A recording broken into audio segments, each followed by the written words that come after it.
Hmm.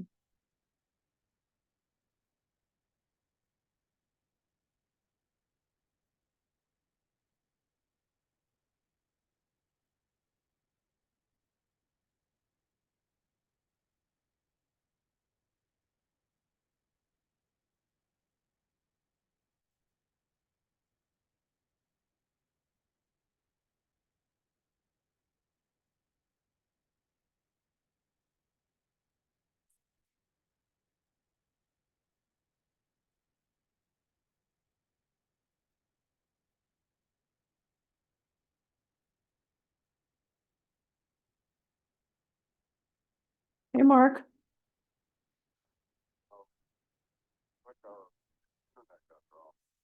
It did?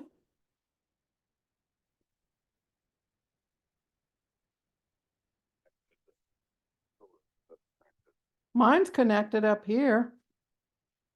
Yeah, yeah, yeah. I just got into Asheville Watchdog. I was looking up that. Yeah, yeah. Okay, I'm sorry. I don't know what's happening. It's a mystery. Okay.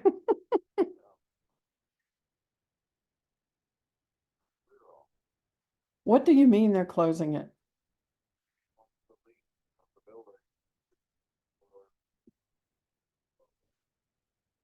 What? Are you serious? Where are they gonna go?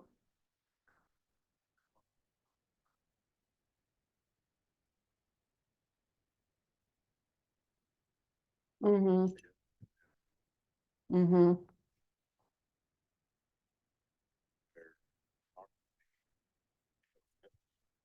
Wow.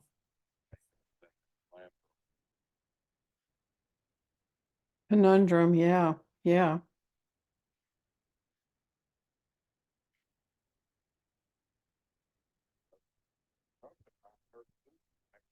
Yep. Yep. The Sonia's coming in.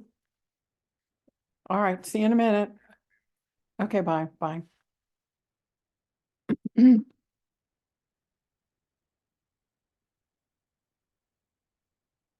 Hi, Sonia.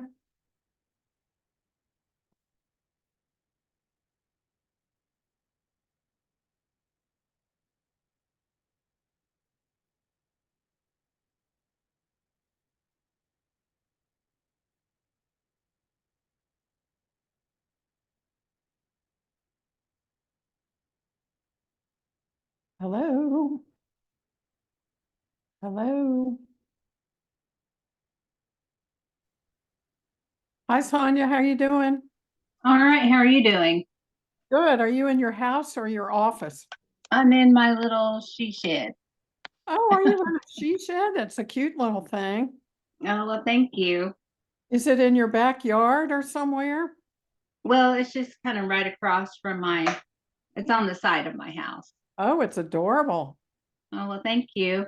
I like it. I can't tell what um what's the walls made out of? Wood or siding or I It's can't. paneling.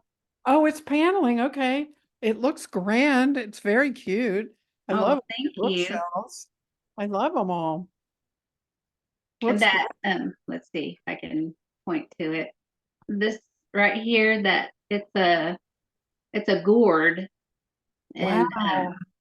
anyway, there was a lady in Ada that was having a fundraiser, and she was fundraising, selling that gourd. Yeah. And anyway, come to find out, it was my uncle that made it. No kidding. I know. And he passed away years ago.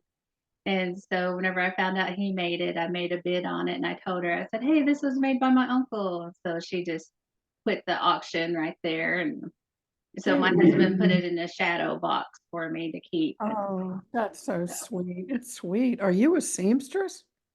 Well, we make ribbon skirts. Ribbon skirts. What does Yeah. one of those look like? A ribbon skirt and ribbon vest.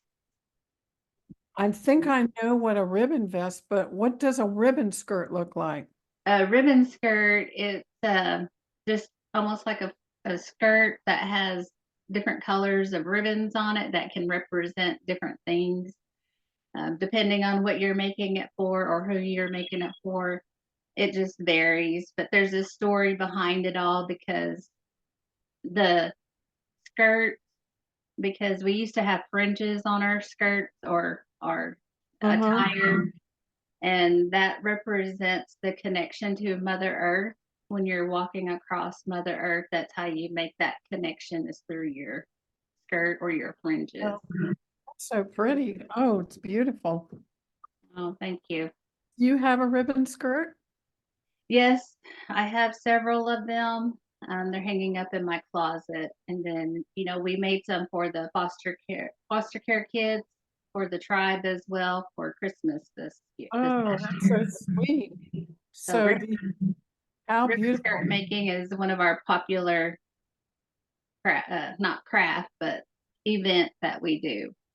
Will you wear it some time to class so we can see it? Uh-huh. Oh, that'd be so If I lovely. can find a picture, I'll share it with the Okay, group. that's, I'd love to see it. I'd love to see it. That'd be great. My husband has a ribbon shirt. He does well, he was apprenticed by a Native American, a Cherokee elder for 13 years, and he was apprenticed to do vision quests and fire ceremonies. And what he does with fire ceremonies is we have a new organization in town called the Center for Conscious Living and Dying. And so it's a long story started about by a hospice physician. And every time someone goes, if they're homeless or have nowhere to go, they can go there, and it's got 200 volunteers that take care of the person 24/7 while they're dying. Usually people choose to not eat or drink.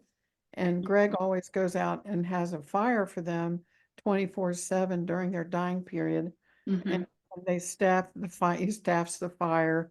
And then when they die, they have a ceremony and they let the fire go out. So it's quite beautiful, Hmm. quite beautiful. Yeah. So That's the type of ceremony my dad wants to have whenever he passes, is that right? Oh, that's so sweet. That's so sweet. because usually the family sits with the body for 4 days, and then there's a fire that burns for that entire time as well until the end of the ceremony. At the end of the ceremony. So this one's just a teeny bit different. They just burn it when the person says, "I'm stopping eating and drinking," that's when it starts. And then when they have their last breath. And then the person could lay in state for up to 1 to 2 days, depending on what the family wants. And then they put them in a ceremonial linen shroud that they decorate. And then they put them in a green burial place here in Asheville called, oh, Mark, I can't remember. It's a beautiful place. It's all green and it's a green burial. So there's no coffins or anything, no wooden coffins either. So it's a pretty amazing place. It's a pretty amazing place. So do you have, oh, somebody, Lisa, did you have a question? Or Luann? Yeah, I mean, I am curious, in certain states, we have problems um, with critters and burrowing in the graveyard and removing, you know, your loved ones' remains. And so I'm curious, is there a very active program in these green burial grounds, to keep them out?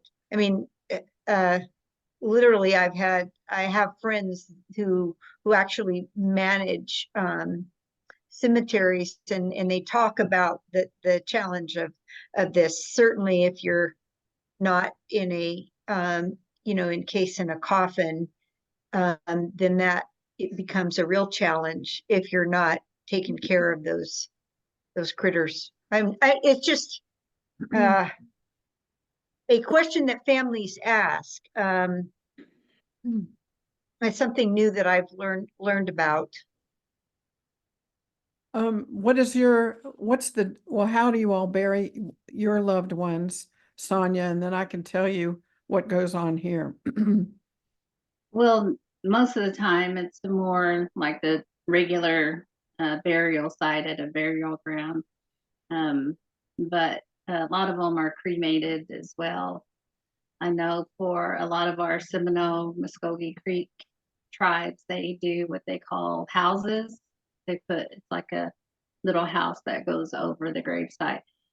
But the way they even do their ceremonial burial is the entire community digs the hole where the person's going to be buried. Everyone just kind of takes a turn, digging that hole, and they're just buried in a regular casket or a homemade casket that they put in there, and then the house is built over their burial site. But usually there's like a family that lives close by to the gravesite that maintains that gravesite, or somebody is assigned to it. Somebody in the community is assigned to take care of it. Wow. So in Asheville, or outside of Asheville, the green burial place, they only dig 2 feet down, and that's to keep the body at a place where degradation of the body occurs more rapidly, because there's all kinds of insect life and all that, and they tend to that cemetery, so there's no animals digging up remains, if that makes sense, Luann. Yeah. I know, my girlfriend, this conversation came up, and I felt very naive about, I'd never had conversations with people who keep the grounds, like a burial cemetery. And so I was clueless as to what the challenges would be, and then went online and started to read. And so if the burial grounds are not watched or kept up, I mean, it's pretty amazing what the stories that are out there. I don't know. I was horrified, but anyway, so. Well, thank you. um, We have about 4 minutes, so I have another question that's just more for the downloads for our schedule. When I tried to put, to print out our schedule, I don't keep a Google Calendar, or I don't keep a calendar. I print stuff out and put it in a notebook. And I tried to transfer that or request it to be put in a Word document, and the schedule, it came out it didn't come out. So I'm wondering if I could get like a PDF format of that. So I have that actually in a Word document, but I converted it to a PowerPoint document. So I will convert it back to a Word document and just send it to you all your emails. Okay. Oh, okay. Thank you. Sure thing. Sure thing. Hello, Liz. How are you doing tonight? That's a good question. I don't know. I had a weird headache today. Like it was like I had stared at the sun too long. Like it distorted like my vision. I don't know. It was weird. I'm recovering. Okay, we're glad to hear that. Hi, Sabrina. Hi, Jennifer. I have a quick question. Yes, of course. So my husband and I are actually heading on vacation next Wednesday. Um, will I be okay doing an iPad? Do you think for next Wednesday and possibly the following Wednesday? I think so. They're a little gnarly. Mark, do you have any suggestions for her using the iPad? I would just do a test Zoom somehow to ensure that the software works, that you have the most current version of the app downloaded, and broadband is very, very important. So mobile broadband, especially if you're moving in a car, will jump cell towers and it will change. So if you can kind of think ahead, a coffee shop or a place that has terrestrial broadband, it will likely work better. I'm hoping that the resort that we're in should have some decent broadband and hopefully Wi-Fi. We should be settled by the time class starts at our destination. So And Karen and I are both fans of using earpieces. You get a better quality of listening, and the microphone is built in. You do need to make sure that that option is there, and it helps the experience. okay. And one thing about iPad is sometimes people have trouble getting to the mute and the stop video functions on the lower left corner. And I'll just tell you that. So maybe, I don't know if you have time to practice when you get there, but it's a little peculiar, but Okay. maybe I'm gonna have my husband run over all that stuff. He's an IT guy, so that was hopefully divine. one way or another he'll make it work. He just doesn't want me to have to carry because I'll be the one carrying the computer if I have to take the computer. So We got you. We got you. okay, thank you. You're so welcome. You're so welcome. So I think Lisa is on now. I have Lisa Nowicki and Lisa C's right by each other on my computer. That's trippy. Ooh, okay. Okay, so it is 7 o'clock, so we're gonna start. We're missing, I want to call him Daniel, but that's not his name. I'll think of it Matt, in no. Matthew. Yeah. All right, well, welcome to class number 3. I'm so glad to see everybody. And you're going to notice a trend that we always check in before we start our class. It's still kind of cold, but we see some birds coming in. So what we're going to do tonight is to check in as a bird, okay? And hi, Matthew, how you doing? So let's see.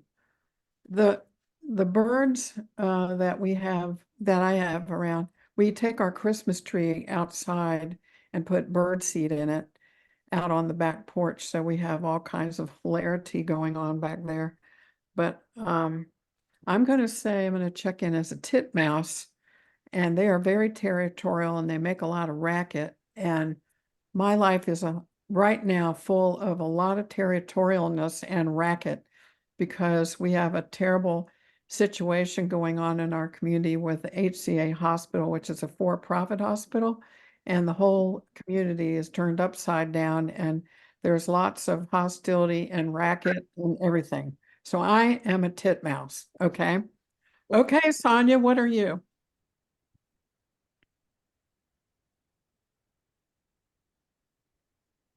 Okay, so I would pick the red-headed woodpecker because that's part of our bird clan, I guess you could say, for Choctaw Nation.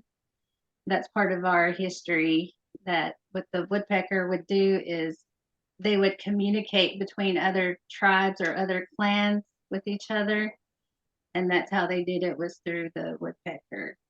And so that's what I feel like that I do a lot, is try to communicate through different people and different organizations about what we're trying to do. Thank you. That's good. Good. Okay, Mark, what about you? Definitely a turkey. It's a big bird, but I saw 3 turkeys leaving this morning and probably a dozen and a half coming up Rose Hill Road this afternoon, and it's like it's good to see the wildlife back out with spring.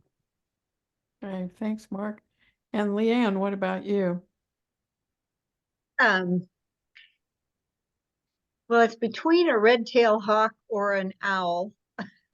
So I think I'll pick the red-tailed hawk because we've got a resident one, and my dog absolutely loves to chase birds. There's no chance he's going to get anywhere close, but it's a game. And so and they just like to circle above, and I think that's just a tease. So it's playful anyway. I feel that it's almost 70 degrees here, and we've had a playful day. So there we go. Good, Luann, thank you. Okay, Liz, what about you? I feel like I don't know a lot about birds right now.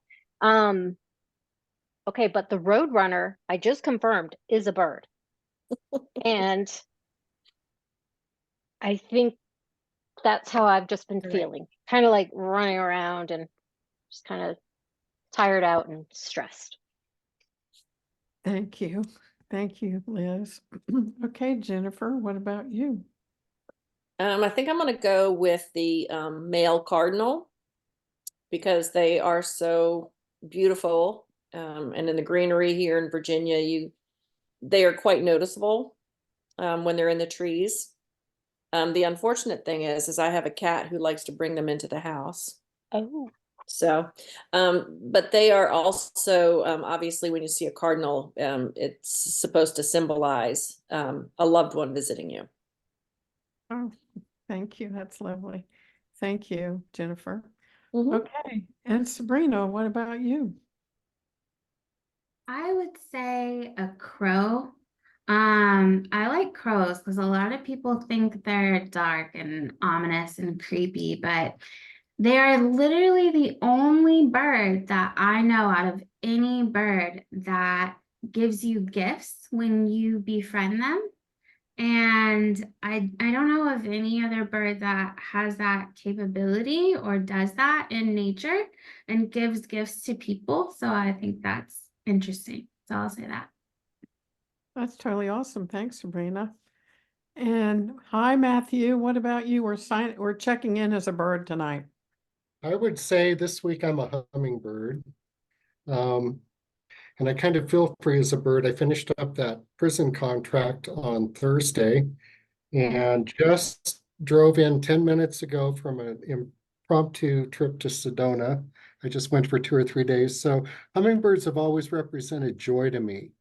And I just feel so light and so being blown in the wind right now. It just really feels good. Matthew, does this mean you're finished at the prison? I am. Thursday I finished. Whoa, that is so incredible. Yeah. And I didn't realize I'd feel so different. I didn't realize how much it had taken out of me. So yeah, it's great. Everything's really good right now. Congratulations, Matthew. Thank you. Thank you. And Lisa, Nowicki, what about you?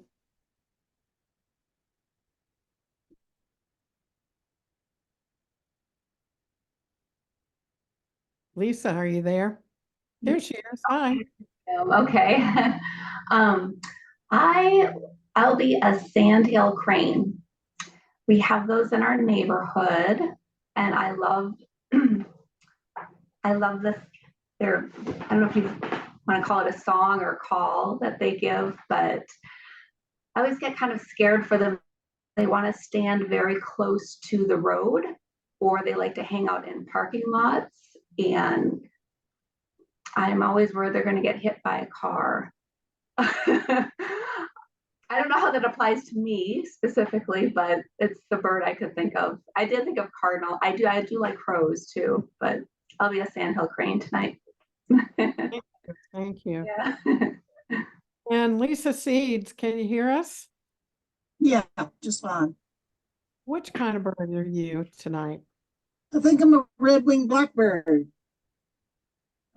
They are always near water, usually a pond or a lake. They're kind of normal, plain, everyday looking on the outside, but when they spread their wings, you see that beautiful color.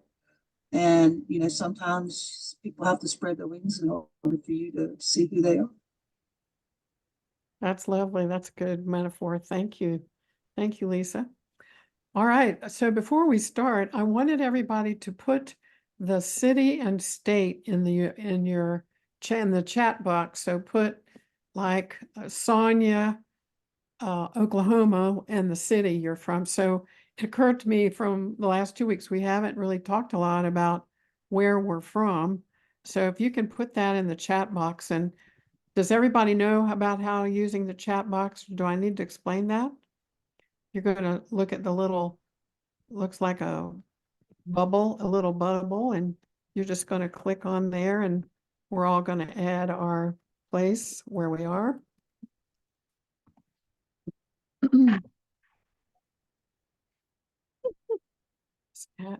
Okay. Okay. Oh my, that's great. And briefly, do you all want to just say a little bit about what you put in? So why don't you start, Sonia, with where you live?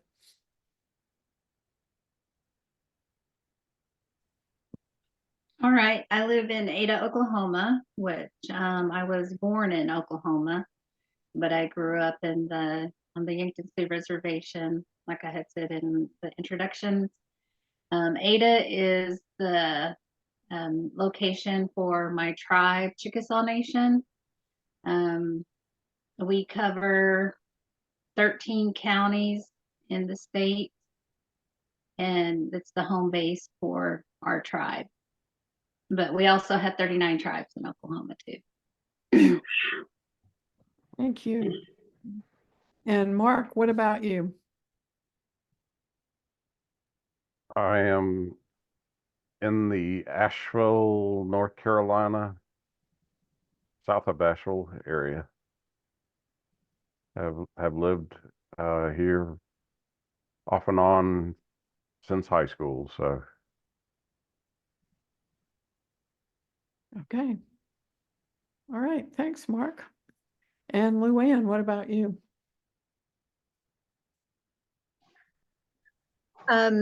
As I think I just briefly mentioned in Lodi, which is more Northern California, it's an agricultural town. So half of the cars that I see going by on the street outside my house are tractors. And I am surrounded by vineyards. And it is I'm on the east side of the freeway, which means I'm in a very rural area. And Lodi wants to be known as a community, is a wine community. They've put themselves on the map. I think predominantly they're known for old vines and Zinfandel. So there are many vineyards here that are 200-year-old plus vineyards, which people come from all over to do wine tasting around here. So I haven't, my husband liked this little house that I'm currently living in, and we did not live in Lodi. This was a new place for us. And so I don't know how long I'm going to be here, but I really like the agricultural aspect of it, that I can connect with the land. So Thank you. Thank you. And Liz, what about you? I'm in Loveland, Colorado, which is just a bit north of Boulder, where I've primarily lived here in Colorado. Okay, thank you. And Jennifer, what about you? Oh, yeah, there you go. I think you are still muted. There, I got you now. There you go. I'm in Richmond, Virginia, or as Lisa Seeds specified, Chesterfield County. She and I are friends at work, and I'm here in the class together. Awesome. Thank you. And what about you, Sabrina? I'm still in the middle of nowhere in Arkansas. I basically live in a retirement community, where everybody likes to fish. But I am from Atlanta, East Up, A-Town down. So that's what I would say I grew up. So whatever you want to count it. But I wouldn't say I'm from the middle of nowhere, because this is my first time living in the country. This is my first time even learning how a lawnmower works, y'all. So Well, thank you. All right. And Lisa Seeds, what about you? I am from all over the state of Virginia. I have spent most of my time in either Mechanicsville or Chesterfield. All right. So Lisa Seeds, I'm going to talk to you about Warsaw, Virginia later, okay? Okay. And Tappahannock. Okay. All right. And Matthew, what about you? I'm originally from Golden, Colorado. I was raised west of Denver on a ranch. I've been in New Mexico, the Santa Fe, Albuquerque area since I was a teenager. And, I think one of the things I love, and just driving in from Arizona today too, it's just incredibly big, beautiful skies. It just blows my mind. Every time I see a movie that's filmed here, I think how fake it looks until you start driving and you realize it's not fake. So, for me, that would be hard to leave. That and the green chili. All right. And lastly, Lisa Nowicki, what about you? I am from the Orlando area in Florida.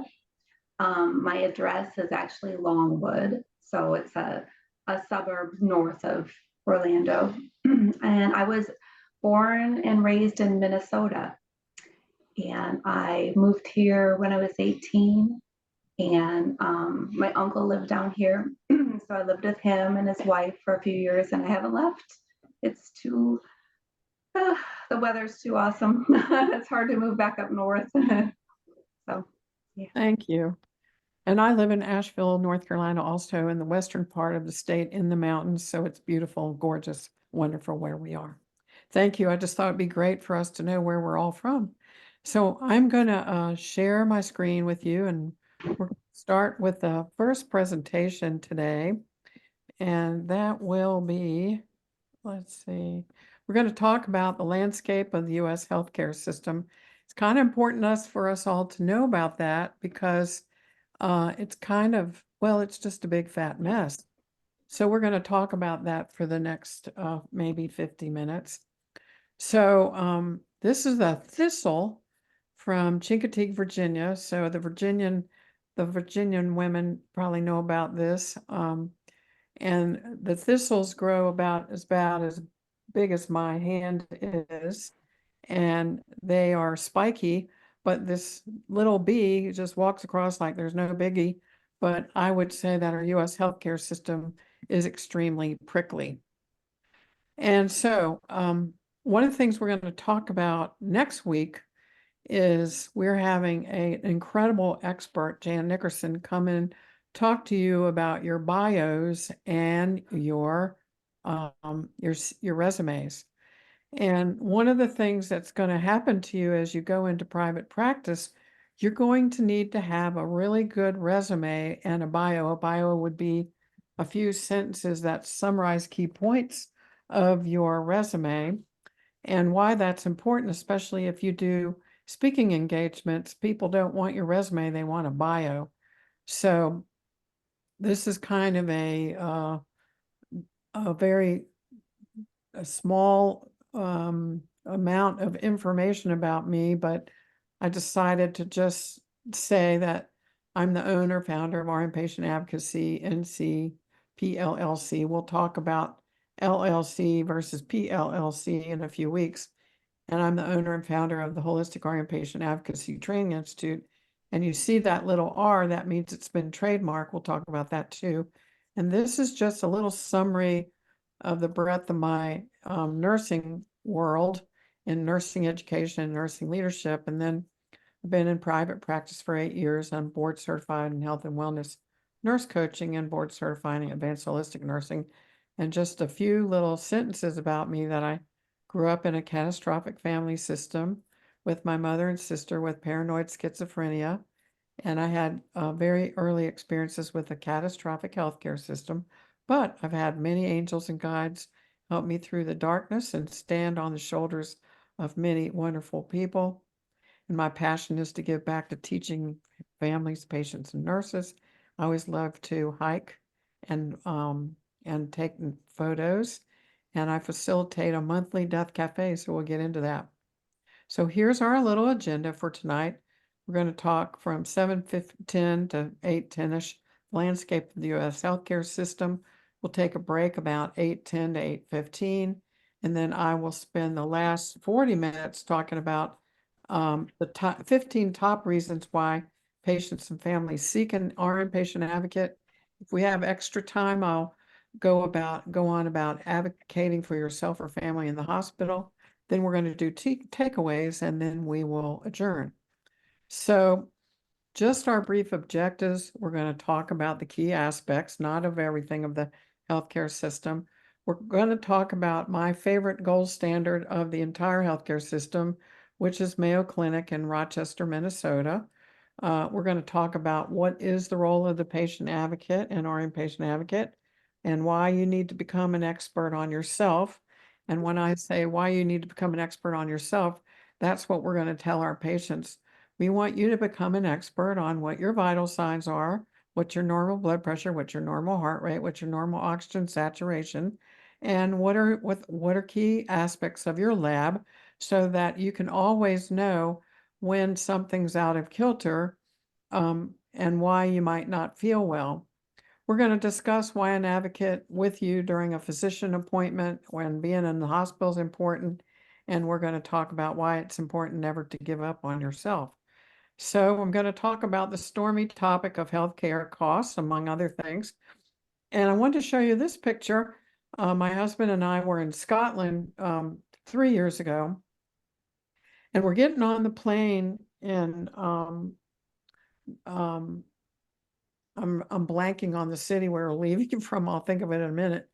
And we're rushing down the concourse, and we come to these doors. Of course, it didn't say becoming an informed consumer advocate, but it says gate closed, disruption desk, emergency exit, and all these red things over here. And I thought, they have a disruption desk in an airport? Well, that's kind of a good thing. So you know that when it's disrupted, but wouldn't it be interesting if we had a disruption desk in the hospital? But anyway, I thought it was pretty funny. So this is the Ken Burns documentary on the Mayo Clinic.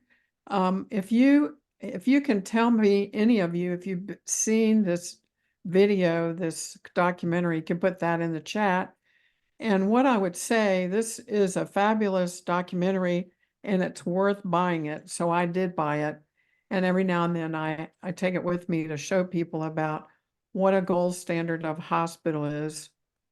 And just a little history, this Ken Burns did this documentary in 2018, and it's a story of the William Worrell Mayo and his sons, Will and Charlie, who were in Rochester, Minnesota, and they had a big tornado come through, and it tore everything down, and they were very very sad and disoriented, but it was next to a convent called the Sisters of St. Francis, who came to help the community. And then Mother Alfred Mose had a vision from God that instructed her to build a hospital with Dr. Mayo. And she said it's going to become world known for its medical arts. So now it's referred to as the miracle in the cornfield. And one of their credos is the needs of the patient must always come first. Team efforts are very pervasive and they keep costs down. And the most amazing thing is that physicians are on salary, not on, don't get paid by the hour. They have a culture of collaboration, and it's a wonderful, moving, amazing example of a healthcare facility in the US. So let's change channels just a bit and talk about what is an advocate. So we have an attorney who became a judge here in Asheville, and he wrote this little book about the advocate, encouragement for those who speak out for others or themselves. He was talking about court advocates, but I loved his definition in terms of healthcare. So an advocate is a person who stands up to or calls out and speaks on behalf of another listener. And we know that when you advocate for someone, we're not sure how it's going to turn out. But if you don't speak up, someone is going to be making the decision for you. And so different attributes of a patient advocate, I'm not going to read all that, but it is someone who communicates well, knows the patient well, makes friends, or is warm, not someone who's not afraid to ask questions and is cool under pressure, and is a good listener. And a patient care advocate is someone who stands up for and speaks up on behalf of a patient or a family and can help them negotiate with physicians and hospital healthcare providers and insurance companies. And different healthcare environments where self-advocacy or patient advocacy is vital, it's any of these places where healthcare is being provided. And Winston Churchill's quote, "Never, never, never give in." So why should you care about becoming an informed consumer advocate or becoming familiar with the setting of healthcare? So there's this book that was written by William Davis. He's a cardiologist, and he wrote this book about 4 years ago called Undoctored: Why Healthcare Has Failed You and How You Can Become Smarter Than Your Doctor. And then there's another book written by Elizabeth Rosenbaum about an American sickness, how healthcare became big business and how you can take it back. So just a couple of excerpts from these two books. A healthcare myth is that healthcare is about healing. Doctors are all knowing. Healthcare costs are high because high quality costs money, not. And it takes years of education training to deal with health issues, no. And hospitals are havens of caring, absolutely not. And another aspect of undoctored is addresses illness, but does not provide health. And one of the this is a big quote that always resonates me when you try to buy a car and you get over to the lot. I had a bad wreck in 2018. I had to go buy a new car. And I was just amazed and appalled at some of the car salespersons. And they would walk off and not look at me and refuse to answer my questions and brushed off my concerns. And why would I buy a car from someone like that? And why would I want to work with someone in healthcare who is like that? Total disregard for customer service. So we also know that health is something achieved through our own effort and not something that happens regarding doctors. And just about the information load, these are a couple metrics. This is a metric that is very disturbing. No human being can keep up with the information load. And now it's approximately 6,000 healthcare articles are published every day, every day. There's no way we can keep up with that. My ex-husband, who was an anesthesiologist, was one of the most ferocious readers I had ever known. He'd spend hours on the toilet, which is where was his magazine basket, and he was amazingly very well informed, but not many of us are. And so other key things sometimes our healthcare system and physicians just give us a lot of medications. And we end up having a life of taking drugs for injectable insulin for diabetes, or we might have a lot of surgeries performed and drugs prescribed. And the other interesting observation is that unfortunately, hospital revenues are physician pay is tied to revenues. And we know that radiologists in the hospitals sit and read chest x-rays or other images all day, and they earn money at the per click rate. So we do know that people can manage their own health safely.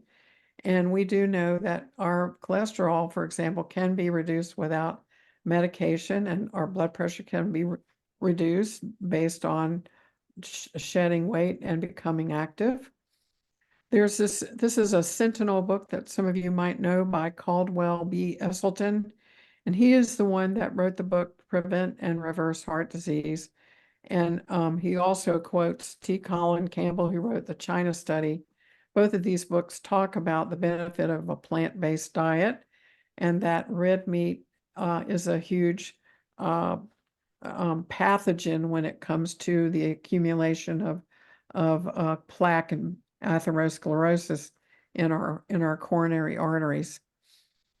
So some other troubling factors about healthcare that our drug companies can charge anything they like, and probably all of you have known that when you turn on the television now, how many times I think I've probably seen the Ozempic advertisement commercial about 100 times. And then I had a client who got put on Ozempic, and it's $600 a month, but it's the promise of losing weight, so he bought it. So it's very concerning. So another key factor about our healthcare system is we have something called health literacy, and all of us have gone to nursing school, and we've learned hundreds and hundreds of acronyms and abbreviations. And so health literacy is the ability to which individuals have the capacity to obtain and process and understand basic healthcare decisions. And then that factor is dependent on the communications of lay people and lay persons' knowledge of their health and the culture and the demands of the situation. And so just a few little attributes, I'm not going to read all those, but health literacy affects anyone's ability to navigate the healthcare system. And it also has an impact on medication management. And then there's the whole thing about numeracy skills. Those are the skills, the arithmetic skills that we use to calculate our drugs that we're taking and our health topics and so forth and so on. So now we're changing subjects to something we all know about, and that's the nursing shortage of 2023. And we know over the last 3 to 4 years, we've had a horrific change in our healthcare environments in every setting about nursing shortages. And this data just came out in 2023 that the expectation from the National Council of State Boards is that we're going to lose another 100,000 nurses somewhere. We lost 100,000 nurses the last 2 years, and we're supposed to lose about 610,000 in another 3 years. And there's a lot of COVID-19 impact studies, but this is by the American Nurses Foundation that's found that 60% of acute care nurses felt burnout and 75% reported stress, frustration, and exhaustion, and that it's important to address burnout and stress, and it's critical to keeping and sustaining nurses in their jobs. And this is just a little highlight about moral injury in nursing practice and relevance. And a lot of you already know this. This has been talked about now for about 5 years. So we know it's a deep soul wound that pierces a person's identity, sense of morality, and relationship to society. And we know that when we are unable to provide high quality healthcare in our settings, we become injured. And this whole term was actually identified during the Vietnam War, and then it started being picked up in the physician literature. But now we know it really applies to nursing literature. And this is probably my favorite quote is it's routine, incessant betrayals of patient care and trust, and it's examples of death by 1,000 cuts. So we go to work every day for months and months and years, and there's short staffing and not enough resources to do our jobs, and we sustain moral injury. So moral injury is displayed in us by chronic fatigue or personal illnesses or car trouble or aging parents or child or spouse illnesses or pet illnesses. And all related to that are all these other reasons we can't find childcare. We have inclement weather. We're afraid of making mistakes. We don't ask for help. Working with COVID patients and feeling like we're inadequate. And then here in Asheville, we've gotten our first union. It's the first union in all of North Carolina. It's National Nurses Union, and it's because of the way that the HCA hospital has chosen to totally cut the nursing staff. And so now at least we have a third party to help them voice their concerns and stories about having completely all the time short staffing and inadequate patient to nurse ratios. And this is another definition by journalist Diane Silver, a deep soul wound that pierces a person's identity, sense of morality, and relationship to society, and just has a profound impact on our well-being. And we've already talked about the routine incessant betrayals, and working in a top-down authoritarian area does not make it any better. So I think I'm going to stop for a minute, and I'm going to divide you up into some breakout groups. And so we have 8 students. So I'm thinking going to break you out for 5 minutes, and we'll break you out into just to 4 groups. We'll have 4 groups of 2. And if you guys can share, maybe we'll do 6 minutes. So each of you had 3 minutes. And just to talk about from your own personal perspective, what are some causes of moral injury in your career? I'm going to stop sharing so I can break you out. So questions about any of that. And Lisa Seeds, is it possible for you to turn on your camera to see yourself?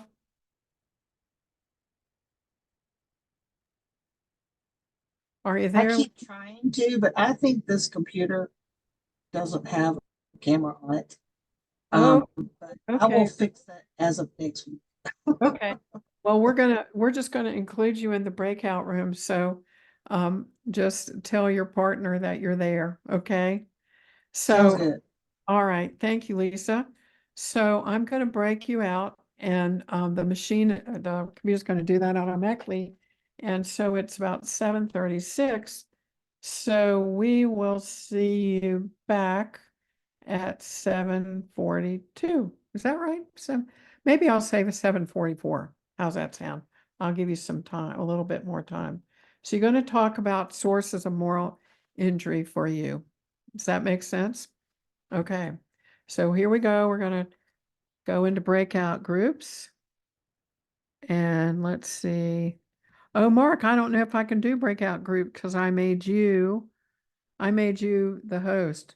Okay, Should I? I've got it, 4 breakout rooms assigned automatically. Okay, great. Great. Here we go. Okay. 3, 2, 1. See you guys in a bit.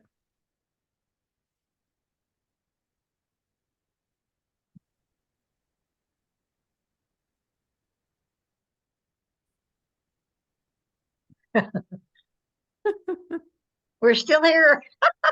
Here, Mark. Mac, Oh, here we go. Now you press your hit your join button. It's blue.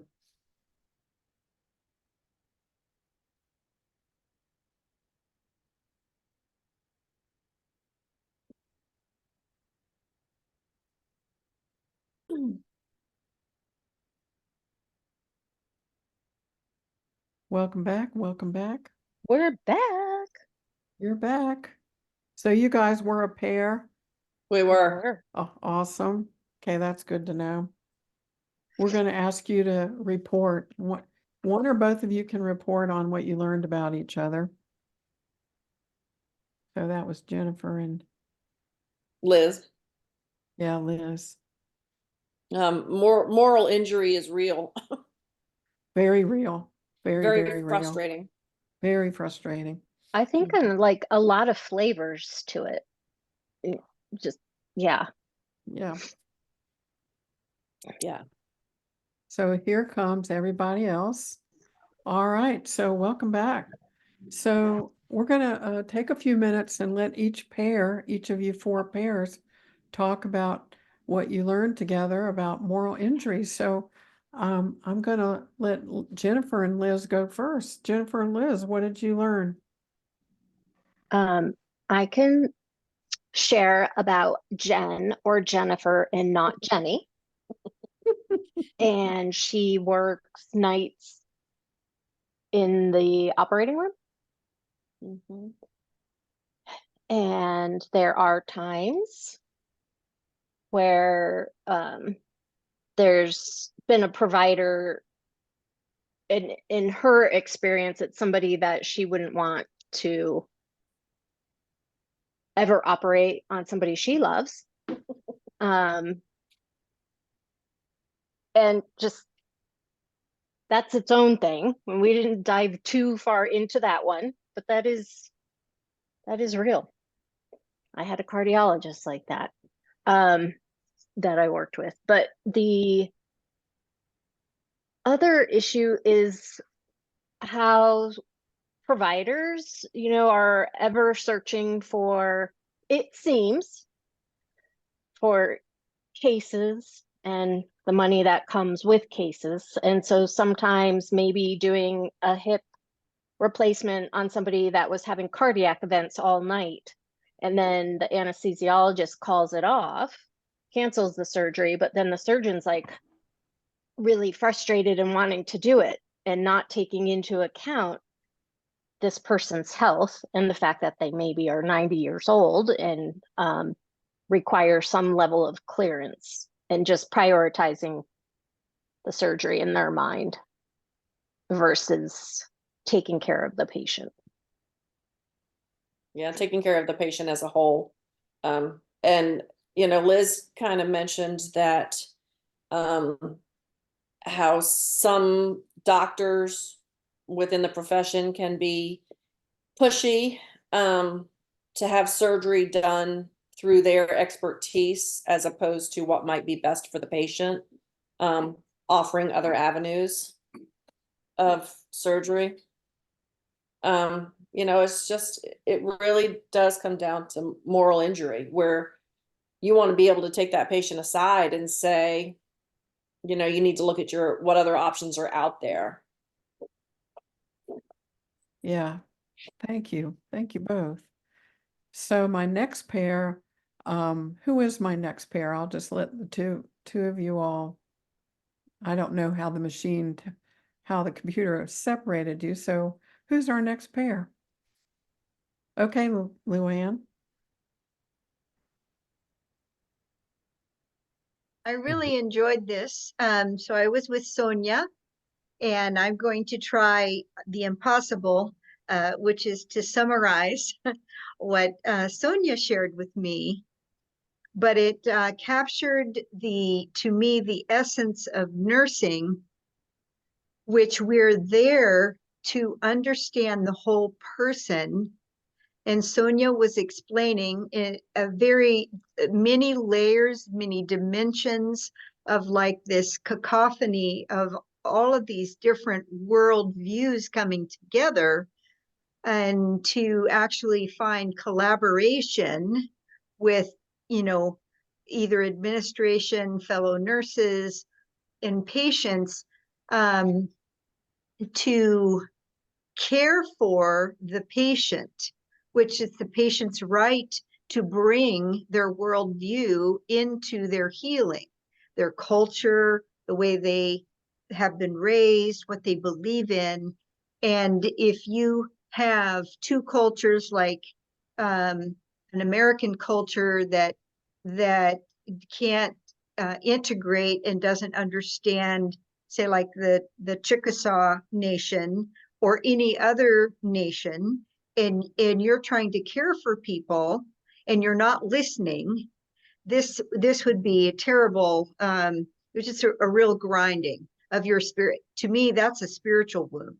And that was what I was hearing from Sonia. I hope I did that right. Yes, Sonia. yes, you did great. You did great. Thank you to you both. Anything else you want to say, Sonia, at all?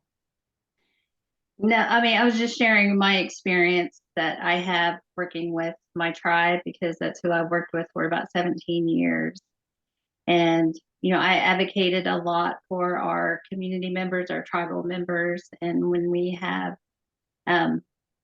doctors and nurses that come in that are more westernized in their teachings or their education, it gets very difficult sometimes providing the best care for the patient. And you just deal with a lot of racism.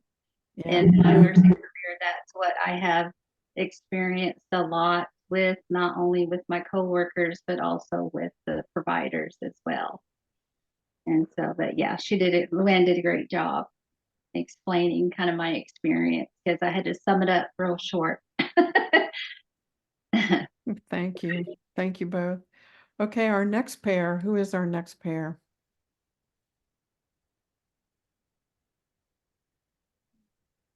I was paired with Lisa Nowicki. So Yes.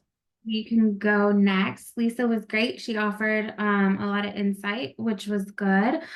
We talked a little bit about how nurse staffing ratios do affect kind of the moral injury. I think a lot of us have had problems where we've worked in the hospital and we're told it will be a certain ratio, and then over time it just gets worse and worse and worse. So she mentioned an issue at her hospital where it got up in COVID to be like 8-1, and something that should have been much lower acuity. And I've had similar things like that, where they just push it on and push it on and push it on, and what's supposed to be a one-day exception is becoming just the norm. And that really does affect you.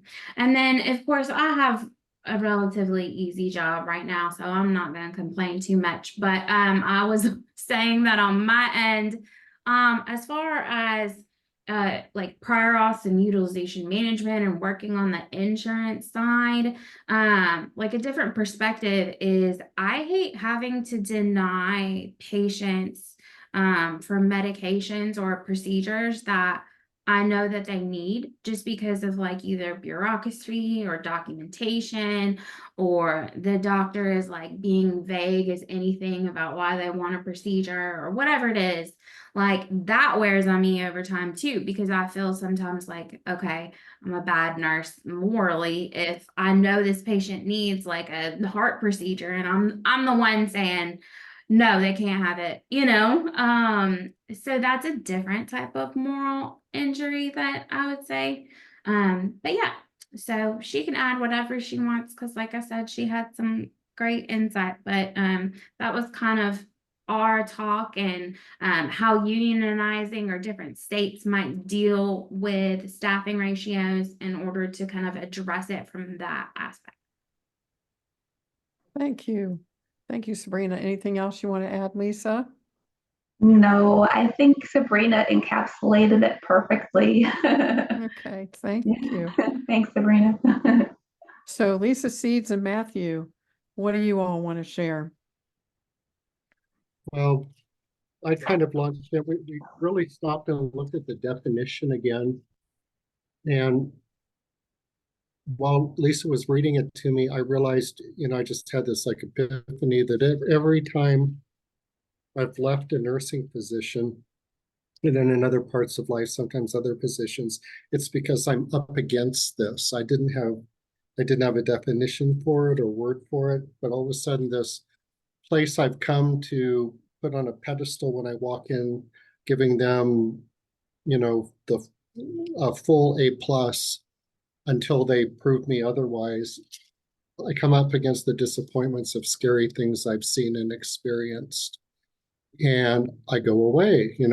I come up against becoming a whistleblower, and I go away because I've always been too afraid of whistleblowers. Look great on TV, but in real life, it's a really scary thing.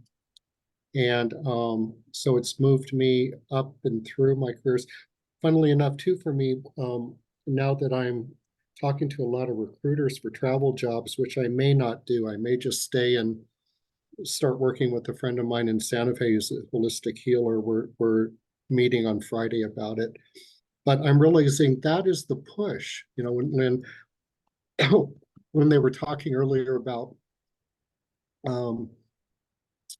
the staffing, there was one point where I was working in an acute psychiatric unit where it was supposed to be 2 nurses to 15 people, and then it was 1 nurse to 15 people, and then it was 1 nurse to both sides, 30 people.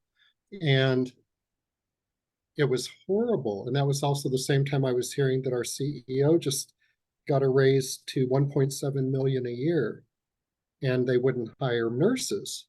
And it was so scary. It was so scary to be up there by myself with 30 people. So for us, that's what came about. For me, it was like there's a theme where this is really what pushes me up and out of places I've seen that just the prison's a good example. I just saw horrible things and horrible care. I saw good care too, but the horrible memories I'll probably carry with me right now for a while longer than the good ones. Thank you, Matthew. Anything else you want to add, Lisa? Well, I think he's got it right. I mean, we have been put upon so much, especially with COVID, but it was happening before where ratios were going up and up and up.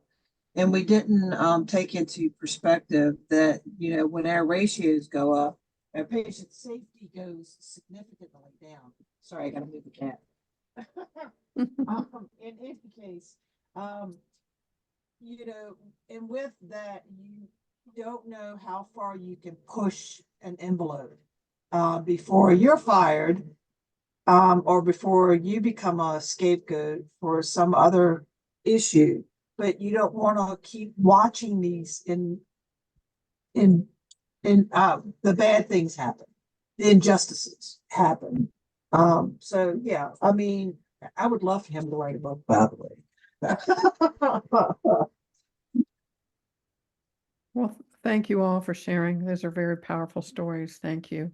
I think we've all suffered with moral injury somewhere in our careers. I'm going to stop sharing and we'll finish up this presentation on other attributes of the U.S. healthcare system. And let's see, we'll come down here. My bar is in the way of advancing this. Okay, here we go. So then, of course, we are having critical shortages of CNAs, and they make between $10 and $15 an hour. But when I'm stopped at a stoplight and I look over at the Wendy's advertisement that they're hiring people to close at nighttime for $20 an hour, I understand why CNAs are leaving in droves a lot. And then medical errors are one of the leading causes of death in the US. And we notice that it happens a lot during handoffs between shifts and multiple providers in inpatient and outpatient settings, and bouncing patients back through the healthcare maze from hospital to home health to skilled facility to assisted living. It's a very dangerous thing. And we, some of you have talked about that. We as nurses are expected to work in suboptimal working conditions, understaffing, and large nurse-patient ratios.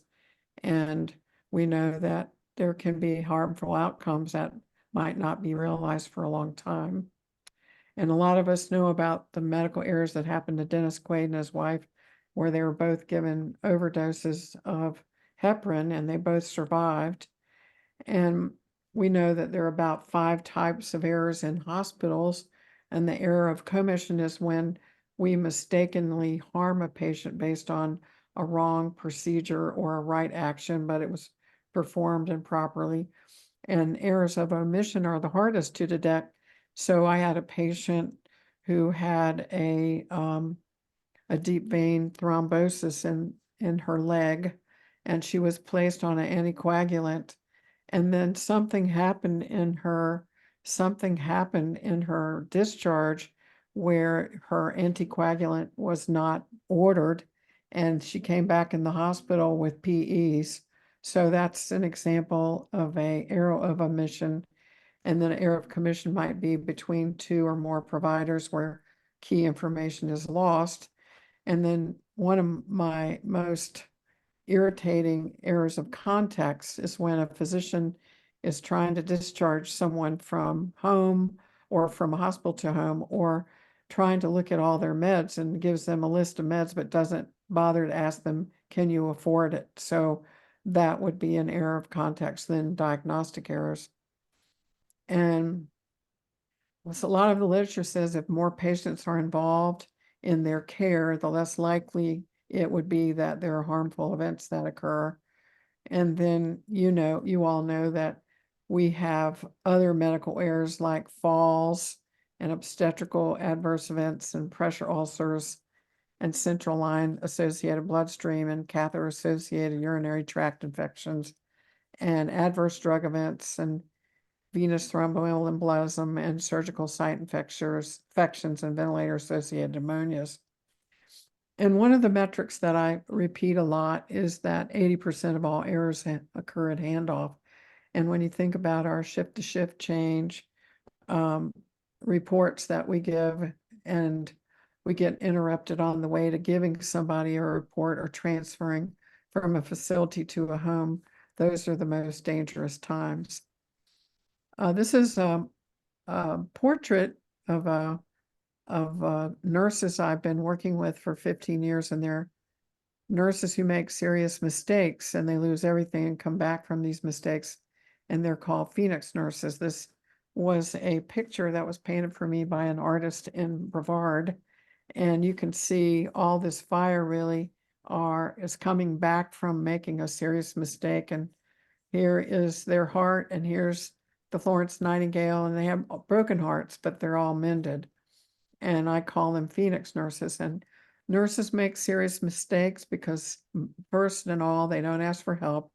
They violate their Nurse Practice Act or the ANA Code of Ethics, or they falsify timesheets or don't document issues coming in and out of a Pyxis machine, not clarifying physician orders, using the Facebook inappropriately at work, failing to call a physician to clarify. And when a nurse is confronted with an ethical dilemma, that means you're confronted with 2 outcomes, both of which have negative circumstances. So an ethical dilemma is when you have to choose between 2 negative consequences. And that might be, I had a nurse who worked in a skilled facility on the night shift. She had 20 patients, and there was a call in on this particular night, and instead of 20 patients, she was given 40 patients. So her ethical dilemma was to contact the director of nursing and say, I can't take this assignment. Or the other thing was to say, I'm going to take this assignment and gamble. So she chose to take the assignment and gamble, and she made 4 horrific errors. She exchanged the meds of 4 patients and 4 patients. So it was a constellation of about 8 serious errors. And so she was fired when she got off at shift time the next morning. And then her DON reported it to the director of nursing, and then she lost her license for a year. So that's an example of she was being confronted with a serious it was an ethical dilemma. Nurses make mistakes because they don't ask for help and they're unfamiliar with their Nurse Practice Act. And nurses make serious mistakes when they're extremely stressed out at work and at home. So that's just a little sidebar. we're gonna not go into that issue. I'm trying to keep you on time. So, this is a book written by Danielle Ofri, who wrote a book, When We Do Harm, a Doctor Confronts Medical Errors. This is a pretty good read. I'm not going to go through too much about Western medicine because we all know a lot about what the allopathic medicine is, and that is the physician treats the symptoms and the disease with drugs and radiation or surgery. And it's very non-patient centric. And functional medicine is trying to look at the underlying cause of why someone's got disease. So listening to their histories, their genetics, environmental issues, and lifestyle. And so now a lot of you have heard probably about lifestyle medicine. And lifestyle medicine is evidence-based and adopts principles of healthy behaviors and quality of life and focuses on diet, exercise, sleep, stress. And it's pretty remarkable. This man's name is Dr. Brian Asbill. He's been a cardiologist here for 15 years, and he decided that he was sick and tired of seeing heart disease, and more heart disease, and that when patients and families adopted a plant-based diet, it had tremendous effects on their atherosclerosis, diabetes, and dementia and Alzheimer's. So there's now a board certification for physicians called lifestyle medicine. And he's become obsessed, and in a good way, about sweet potatoes and all kinds of things. And then he hosted this giant lifestyle medicine symposium in Asheville in September, and I attended. It was wonderful. This is about some of the chaos that's going on in physicians' offices since COVID happened. And this was printed article called Why It Takes Forever to Get a Doctor's Appointment in September in Time Magazine. And you probably know that physicians are having a horrible time hiring front desk staff or scheduling or people to get medical records, and they are ghosting their interviews. And the average hourly rate for a physician office staff person is $18. So I go back to sitting at a stoplight and looking up and seeing Wendy's is going to give you $20 an hour to close. So that contributes to the chaos of what we're seeing in physician offices. And then just talking about our physician office visit, I have a great physician who spends an hour with me every year.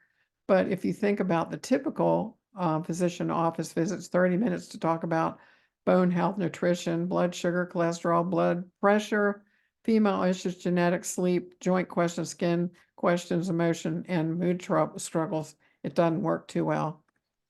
And this is an example. We're going to now talk about the cost of healthcare. So we as a society are obsessed about getting the best price for the best thing. And here in Asheville, this was gas. The amount of gas was $3.24, and a mere a quarter of a mile over, they were charging $3.39. So I passed this gas station and hardly no one was there. And then when I got down here, there see all these cars backed up to get in here. So we have people making a decision for 15 cents more to get cheap gas. So what do we do in healthcare? We go to the hospital and the physician might order CT of the abdomen with contrast, and we learn that it's $2,080 and we don't even blink an eye. And worse than that, we don't even ask how much a CT of the abdomen with contrast costs. So how much does a procedure or a test cost at the hospital? So there's a federal law that was enacted called the No Surprises Act implementation in 2022. And it said that all hospitals now are required to print every charge on every item in the hospital, every service. And it's called the Hospital Price Transparency Law. But now you'll see that on pages in every hospital's website, there's something called the patient payment estimator or the cost estimator. And then we're going to switch channels just for a minute and talk a little about the affordability of minute clinics, urgent cares, and ERs.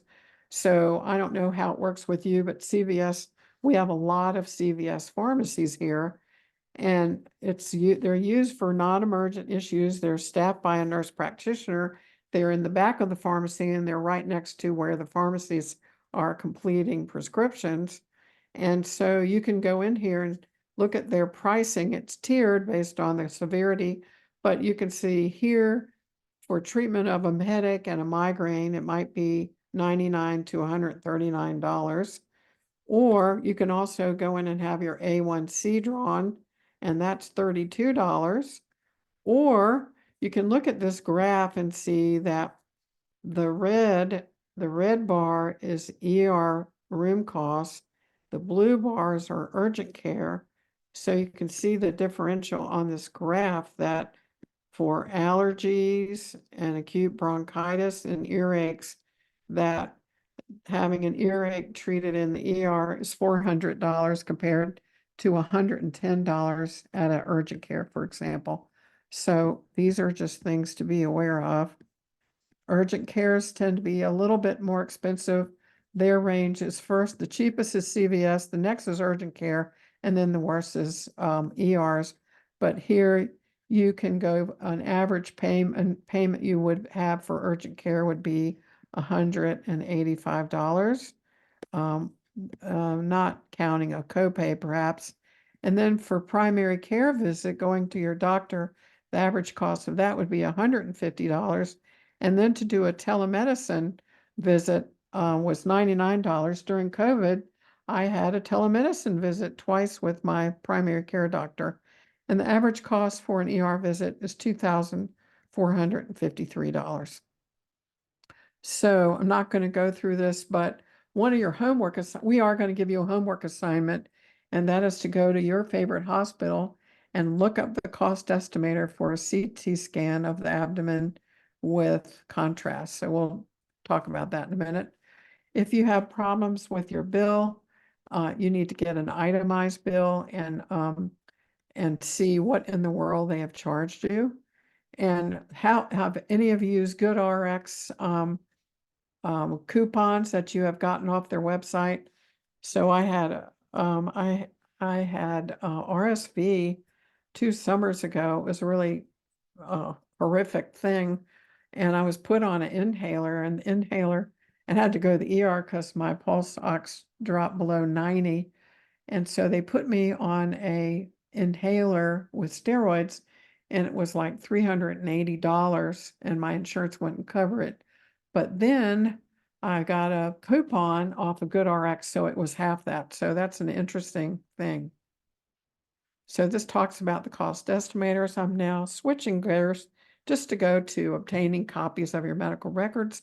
I tell all my patients that you really need to get a copy of your medical record from some provider during the year so you can see. Ideally, I would love for them to have their medical records from everywhere. And there's different processes that you have to go through. This is a generic request for your authorization for release of healthcare information. This is the gnarly form that we have to use here at HCA. You practically need a PhD to complete it. I usually have to complete this for my patients, and I always ask for a paper chart. I get very irritable when a patient doesn't say paper chart, and then they're sent by the hospital a CD or a DVD.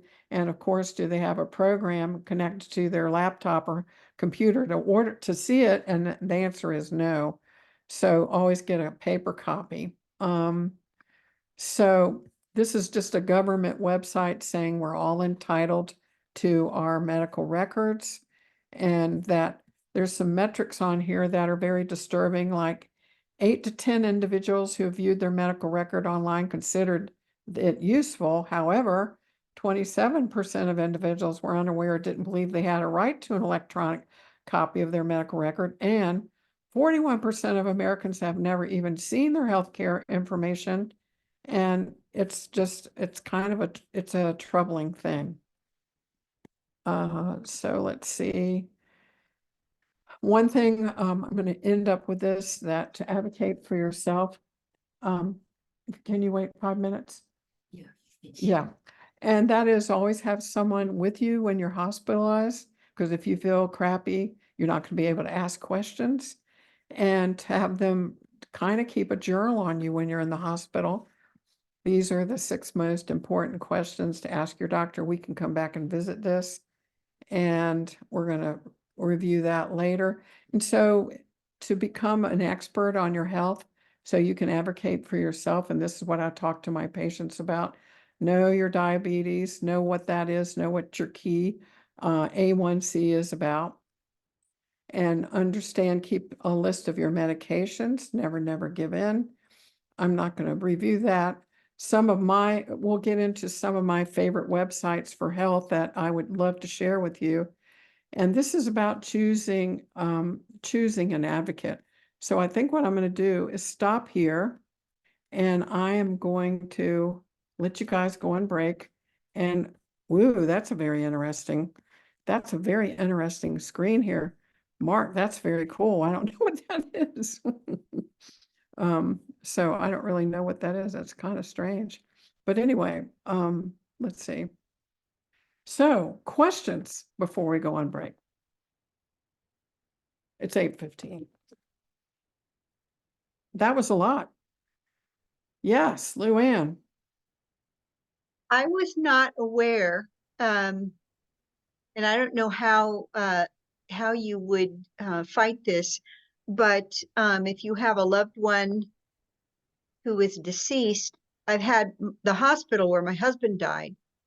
They refused to give me the medical records, even Yeah. though I am the conservator, and they wanted the entire trust document, and that was Mhm. about finances. Mhm. And that seems to be wrong to me. It is wrong. So let's go on break and we'll talk about that. So they want you to open an estate. I just had a patient who died in the hospital 2 years ago, and we had to go get the medical record because we knew that it was a horrific death, and it was. And they wanted her to open an estate, and they made it as difficult as possible. So now we're fixing it with an estate attorney, but it's pretty dreadful. Yeah. Everyone is entitled to their medical records, even though people tell you you can't have them. So, why don't we take a 5-minute break? It is 8:17. No, why don't we come back at 8:25? We have 8 minutes. Goody. See you in 8 minutes. I think they canceled or eliminated all nursing advocates during COVID. They did? Where was that, Luann? Here in in California, or at least in the hospital that we were at. And I've heard that in other states that nurse advocates were not. I mean, when you have a nurse advocate in the hospital, there may be conflict of interest for the patient, right? Yes. But they were not available. Wow. Wow. All right. So we are going to go into our next topic, which is, I'll show you. Let me share my screen with you.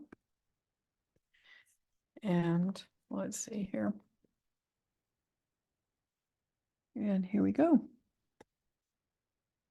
So these are the 15 top reasons why patients and families seek an inpatient advocate. So you're going to see some similarities. So before I start out, why would you, what reasons do you think people will want to see you as a patient advocate, if you were to guess?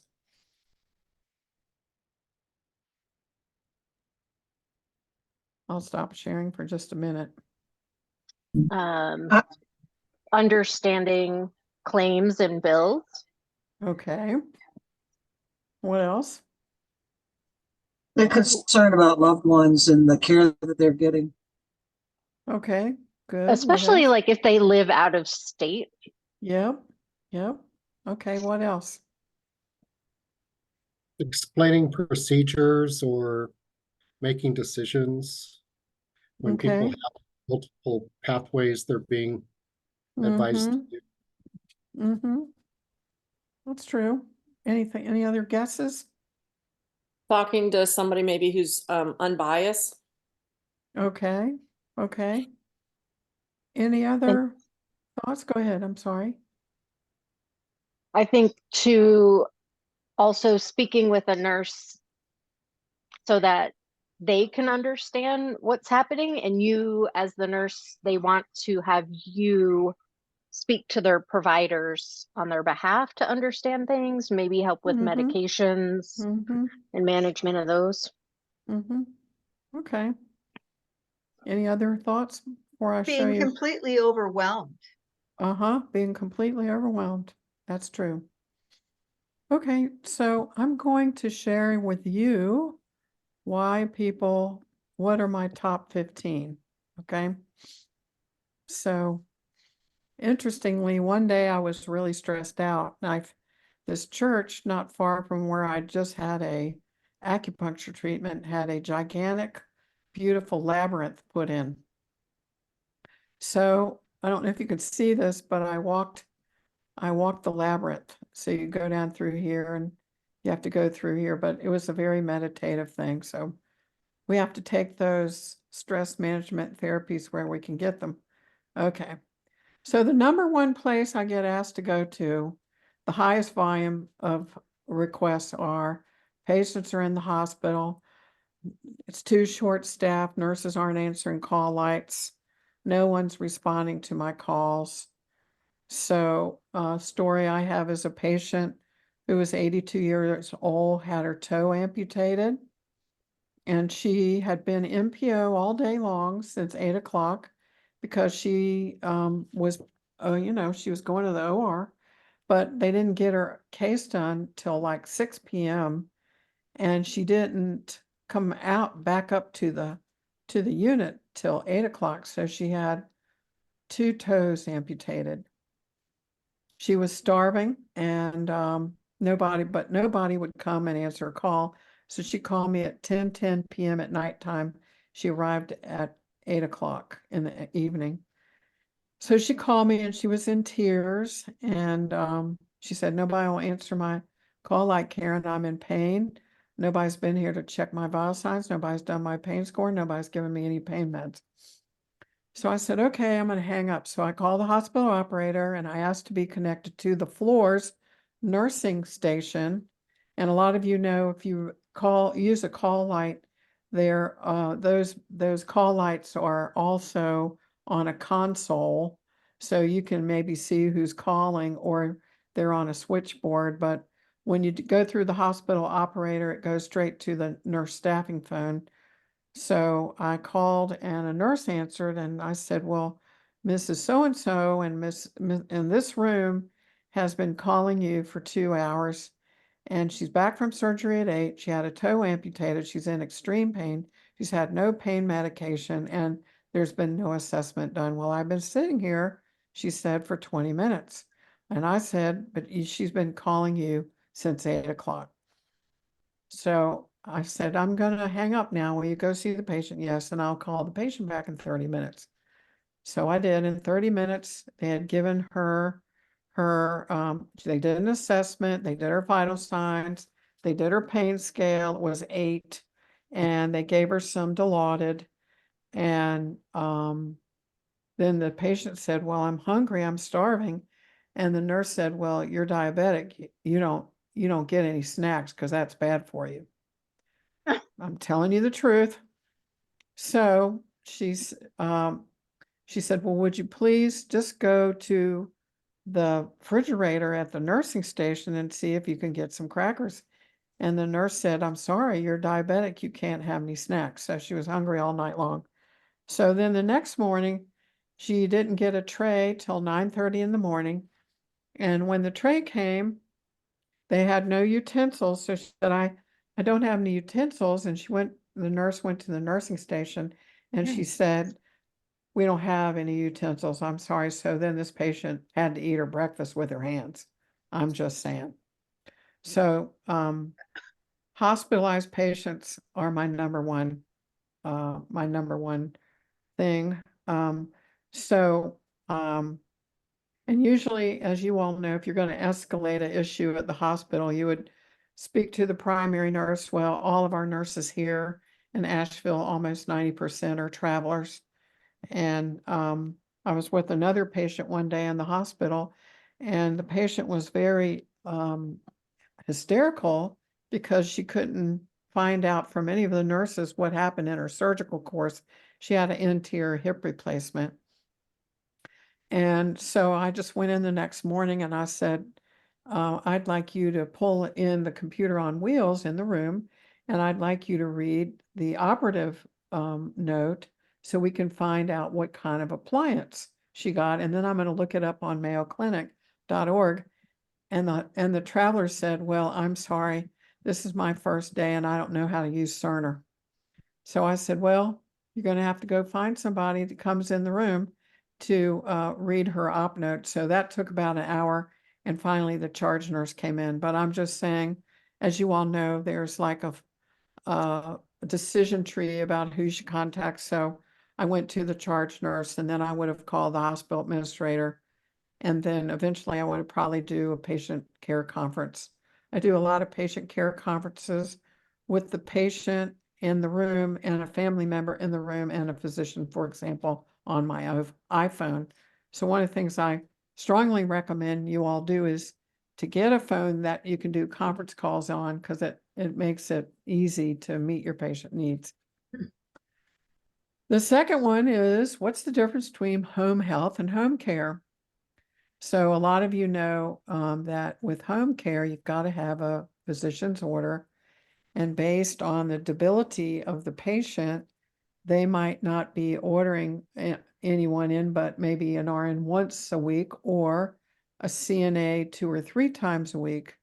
And that is covered by X number of visits as prescribed by the physician, right? So now we're seeing lots of requests for home care. And these are elders usually who are staying at home by themselves, or maybe they're married and their spouse or loved one is very debilitated. So we need to get someone in there to take care of them. I just had a patient who died of hepatic cancer in October. His wife was a nurse colleague of mine, but he was a plumber electrician, but they could not figure out why he had liver cancer. And it turned out it was a strange, weird genetic thing. But he slowly became more and more debilitated.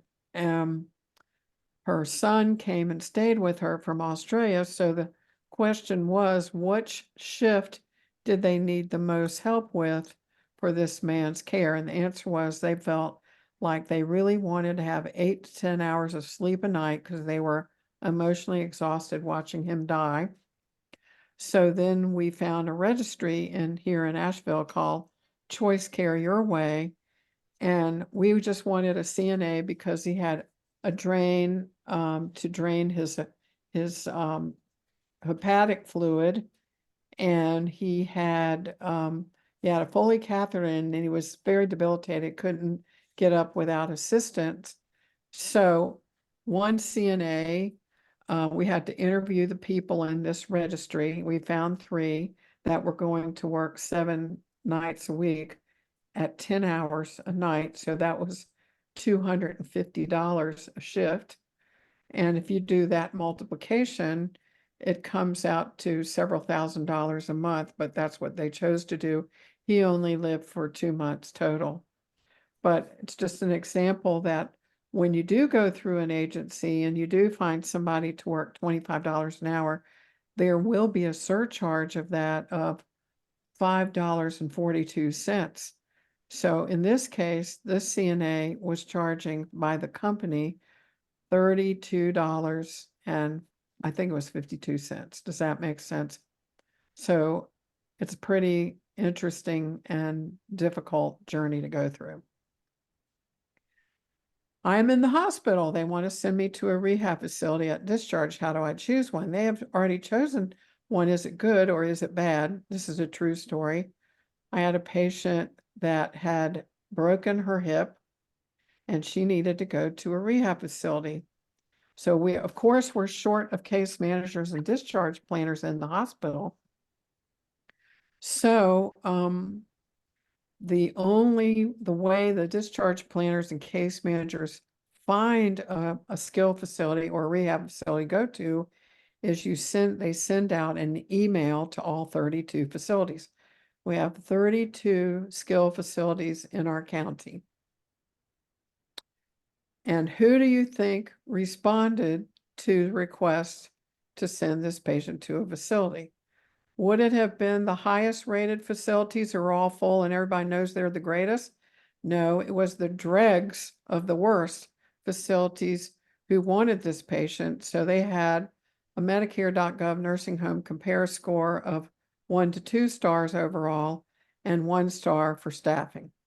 So I had to say, I'm really sorry, but she's not going there.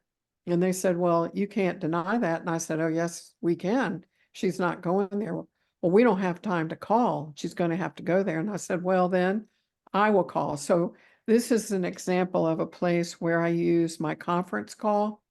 So I call the patient and then I ended up having to meet with the director of discharge planning and the case manager and the discharge planner. They were very hostile. And so then, of course, I would say something like, would you like to send your mother to this facility with a 1-star staffing, 1 star overall? So then they didn't say anything, but it was rugged. But I did, the trick is when you have several 4- and 5-star facilities, you have to call them every day because people get discharged and then they have vacancies. So once I found a vacancy, I got the admitting person's email, text, and gave it to the case manager so that they could do the FL2, you know, the piece of paper that you need to transfer a patient from the hospital to the nursing home that has to be signed by the physician. So any questions about that? This is a biggie, you guys. This is biggie, biggie, biggie, okay? What is the difference between palliative care and hospice care? We get that question a lot. We have a lot of physicians in our region where we have people with extremely chronic illnesses and they don't get the opportunity for palliative care.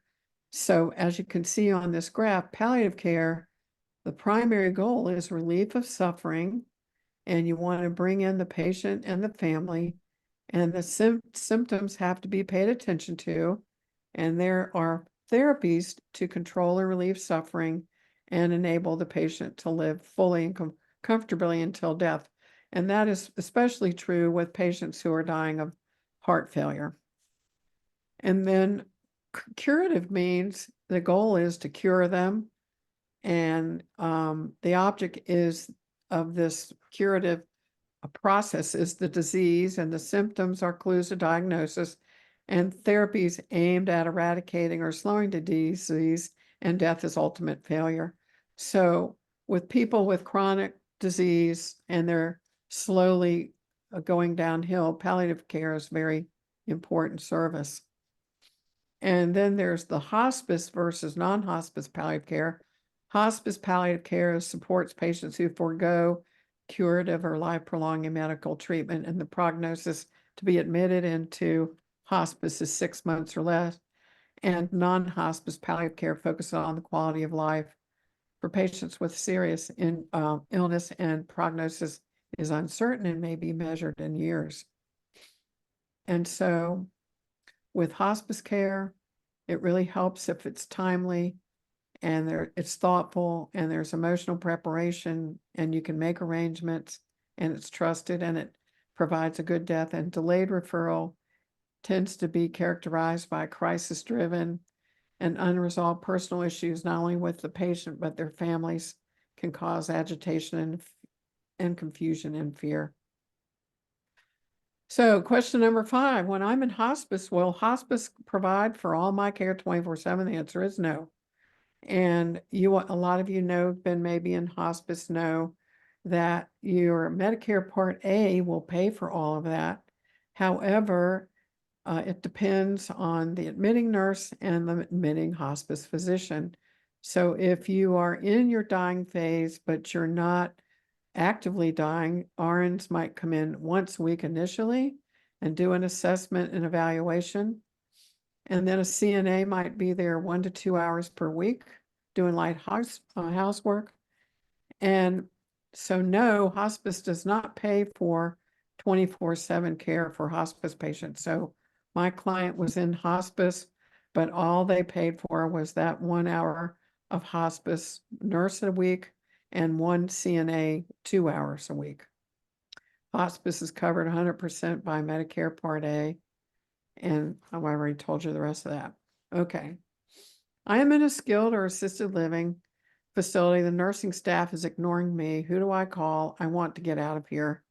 So there is a service we have in every state call the skilled nursing ombudsman is what it's called, and long-term care ombudsman, and they are in every state and in every county. Sometimes it might be 4 or 5 counties have one ombudsman, but their job is to go into long-term care facilities and address patient complaints and teach patients about the services that are offered. And in our state, we also have a 1-800 number to call the Department of Health Service Regulation or the Centers for Medicare and Medicaid. So sometimes there's some very tragic things that go on with people whose families have put them in the facility and they don't want their family member back. So it's kind of terribly sad. And this is a little bit more about the long-term care ombudsman. They talk to patients about their options, help you understand about residents' rights, and they give guidance on Medicaid and Medicare. And they can all give guidance about powers of attorney and living wills. So I had a terrible experience while I was in the hospital. I want to get my medical records, and this goes back to you, Luann. So I've had several patients that have had terrible experiences or deaths of relatives and with horrible experiences.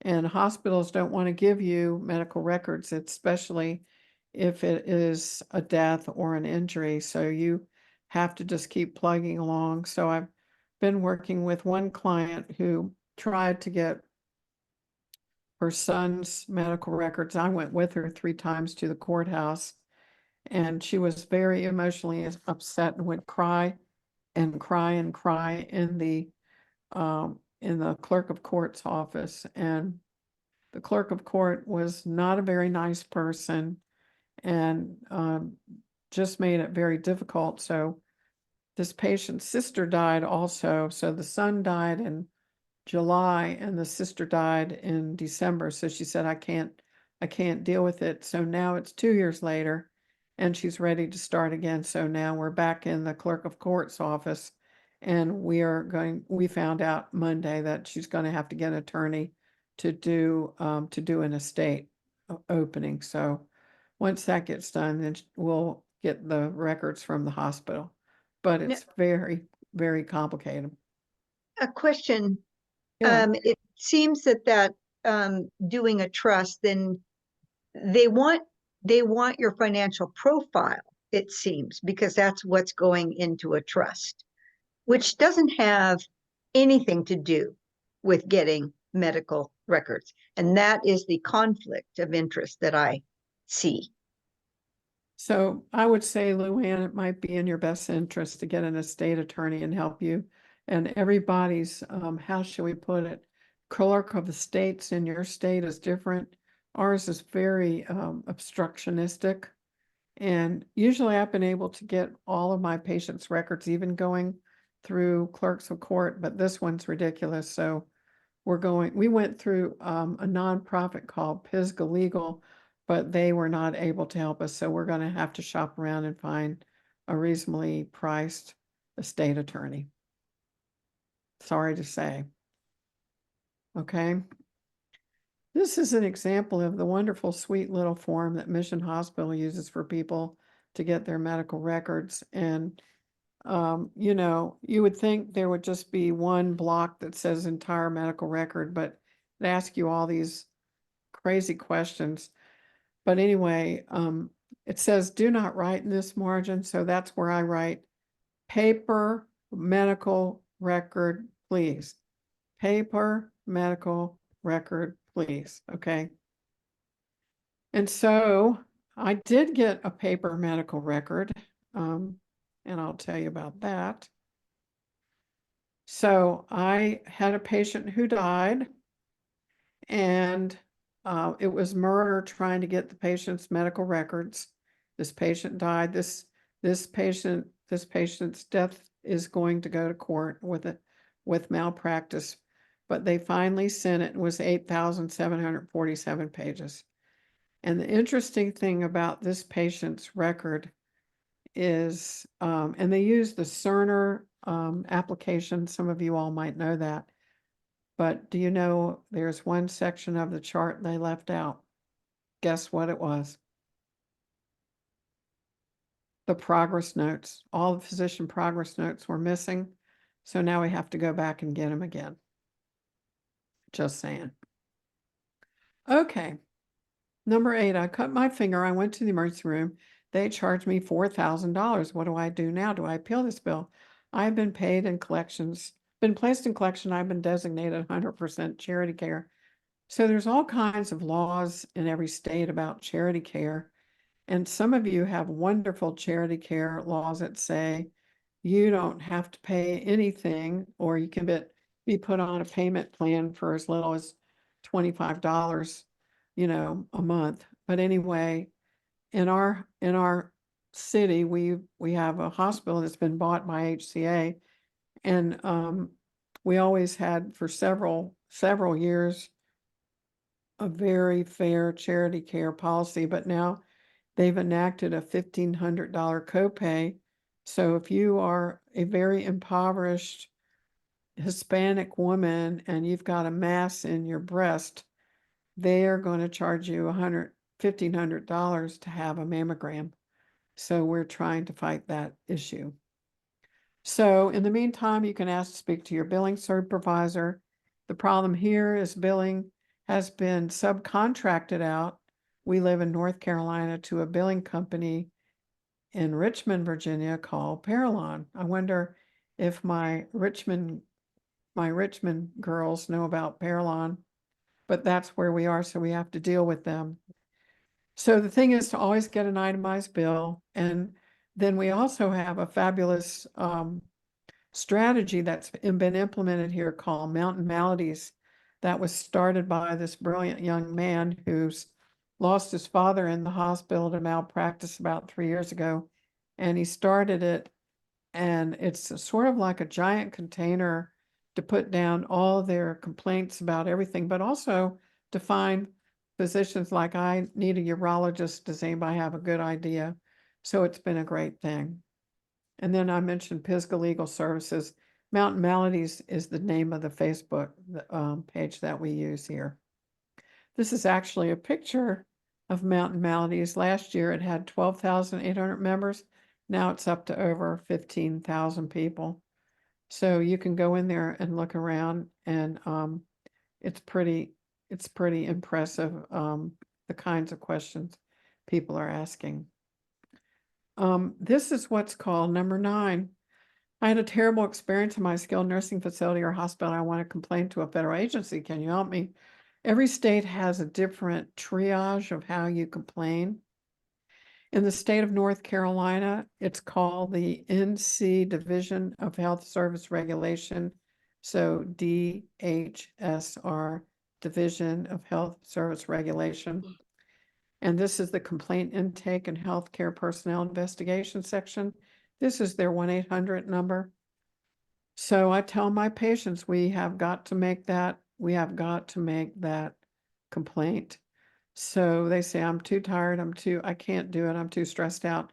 So oftentimes I will get on a conference call and we will call this number together and they will tell the story of what happened to them in the hospital. And then I'm there to say, but don't forget this and don't forget that. So I put this number in my cell phone and I give it out. I give this phone number out over and over again. So this helps a lot. Karen, do you Number- think having documentation written, snail mailed or faxed has a greater value than a telephone call? Or I think the telephone call is the gold standard. And because it's easy, and if I tell a patient, you've got to write all this down about your mother or father dying, that's pretty emotional. It's emotional to tell the story and it's less of a hassle, I think, to them. And in some cases, we call and send a document, so you can do both at the same time. And then what happens with these are aggregated or they're looked at individually.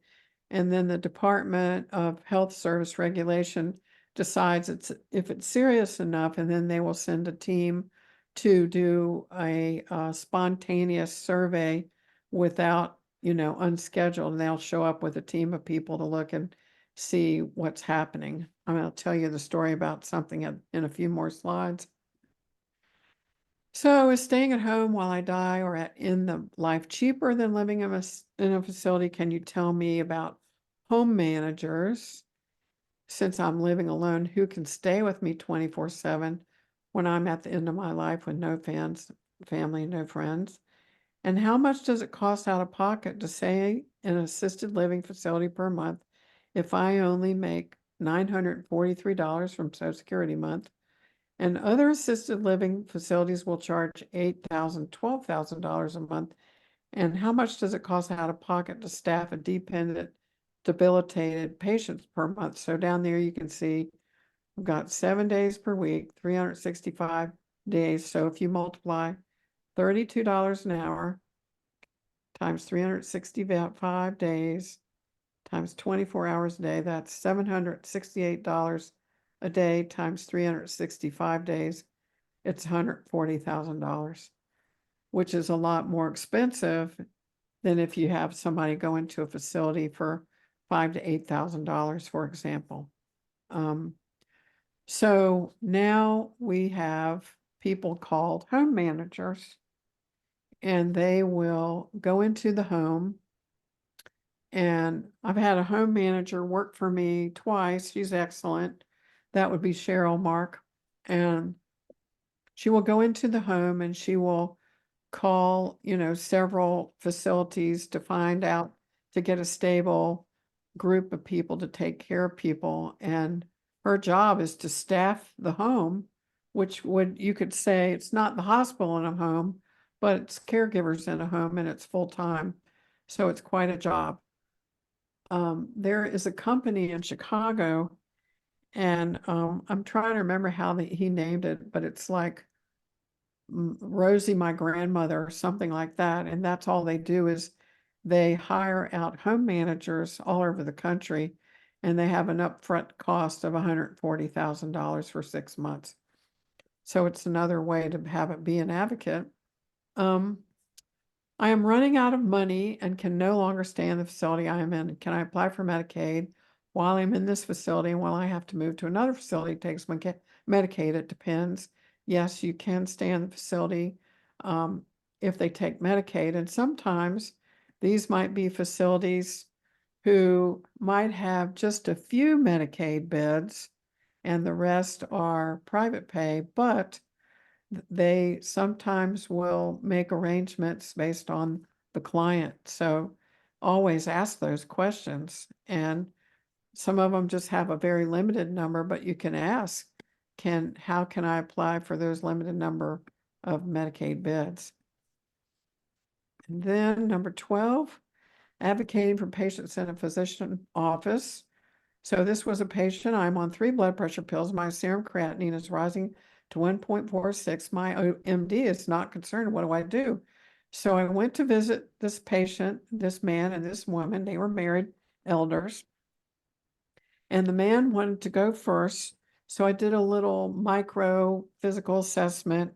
And I always ask my patients, can I see one physician office visit notes or a hospital notes, so I can see what diseases you have and what meds you're on. And I want to see what your latest lab work is. So he shows me his lab work and he shows me his medications, and he shows me that his serum creatinine is 1.46, which you all know is abnormal. And I said, well, let's see what, and he brought like 3 physician office records. So I said, I'd like to see your serum creatinine on each one of these. So over the course of about a year, his creatinine a year ago was like 1.1, and then it went up to 1.3, and now it's at 1.46. And I said, this is abnormal. This is very abnormal. And he said, but my physician's not concerned. And I said, well, has he looked at your medications? Well, he didn't say anything about that. So I said, what I want you to do is I want you to go to the pharmacy, and I want you, and I actually looked at his meds and I saw that one of the medications did have a side effect of high creatinine and also renal failure. So I said, I'm worried about this drug. And so I want you to go to the pharmacy, and I want you to have the pharmacy look at your drug-drug interactions and what are the side effects of some of these drugs and this drug. And then I want you to take that information back to the physician. So he went to the physician, to the pharmacy. And so you see what I'm doing by calling the pharmacy to let him do it. So they are the experts in pharmacotherapeutics. That's not my expert, but I could see that his serum creatinine was going up, and it was the same drug that I was worried about. So then this patient goes to see his doctor and said, well, my RN patient advocate said she's alarmed by the fact that my serum creatinine has been going up. And he said, well, I am your patient advocate. I am your patient advocate. You don't need an RN patient advocate. And he said, the patient said, but she helped me. He said, I am your patient advocate.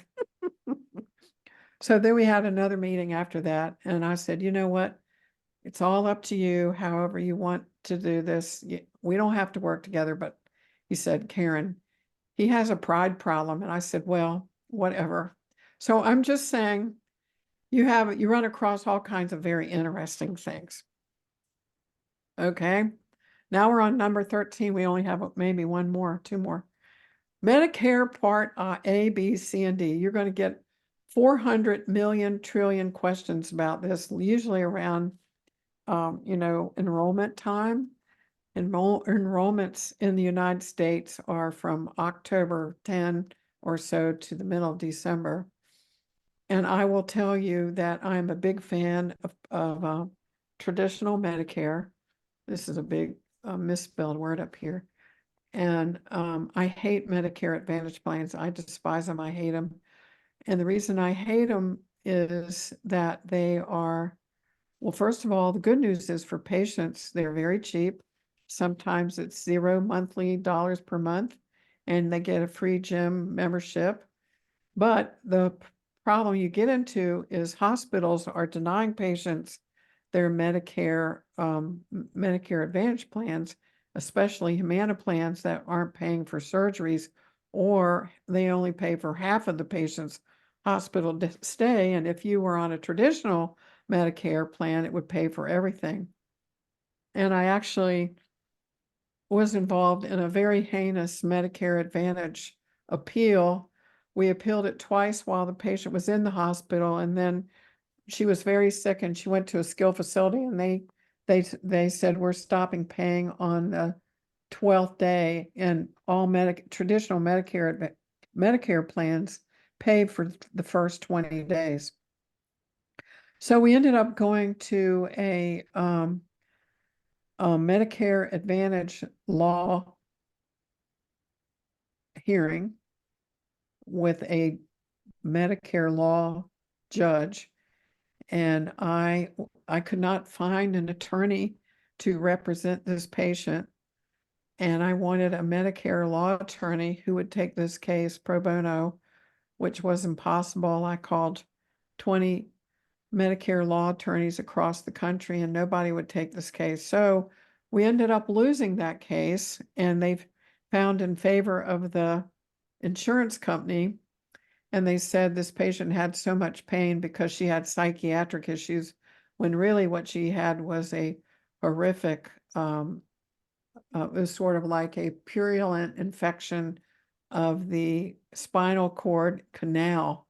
And it was purulent, and it was, they said she was faking her pain score. But anyway, we lost the case, but she went on and she had 3 surgeries, and she was leaking a horrendous bacteria from renal calculi into her spinal canal. And so they were able to get the renal calculi out of her kidneys and then put her on more antibiotics.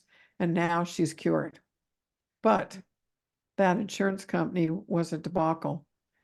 And so I usually give elders free Medicare Advantage versus traditional Medicare in services. And it's, I had a patient today tell me she has an aortic valve that has gone into the status of being operable. She has to get operated on. And she goes to the surgeon and she went to see the cardiac interventional radiologist. And they said, we can do your surgery. We're going to have to do open heart surgery. And you don't have Humana, do you? And she said, no, I have traditional Medicare. And he said, that's good because Humana wouldn't pay for this. I could spend about 3 days on this topic, but I'm not gonna. Okay, and lastly, how much does a specific procedure cost at a hospital? So this is your assignment. Remember, I told some of you in our little talks that we were going to have tiny insurance. We were going to have tiny homework. So this is a tiny homework. So what you're going to do is you're going to pick a hospital that's close to you or one that you're interested in. And you're going to go look for something called a cost estimator on their website. And you're going to look for the cost of a CT of the abdomen with contrast. And you're going to go through the screens and you're going to put down that you have no insurance, so you can kind of get a clean result of how much this costs. So that'll be your homework for next time. So this is what it looks like on Mission Health. It says CT, computed tomography of abdomen with contrast. It gave us a range of 2,300 to 4,500. Nobody else gave us a range, by the way. Okay. And this was Advent Health, which is Seventh-day Adventist, and they're giving a big discount to the person because they have no insurance. It's $365. And then lastly is long-term care insurance. I might save this for last, but long-term care insurance is very, very expensive. And so for a lot of people can't afford for this, but there's something called using life insurance with a rider that you can get some long-term care insurance attached to your life insurance policy. So we can talk about that later. So that, I think, is all I'm going to ask about right now. So let's see. We come back over here. Oops. Let's see. I'm looking for you. I don't know where you are. Oh, Mark, I can't find. Oh, here you are over here. Okay. Where did they go? So questions from you all.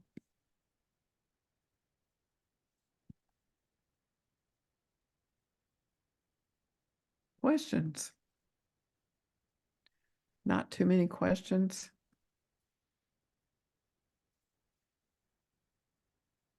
Oh, stopping sharing. That has to do with it. Okay, here we go. Any questions?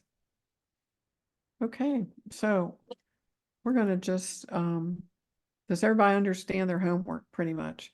So we'll do our check-in with your homework next time. Probably should take you about 5 minutes or so.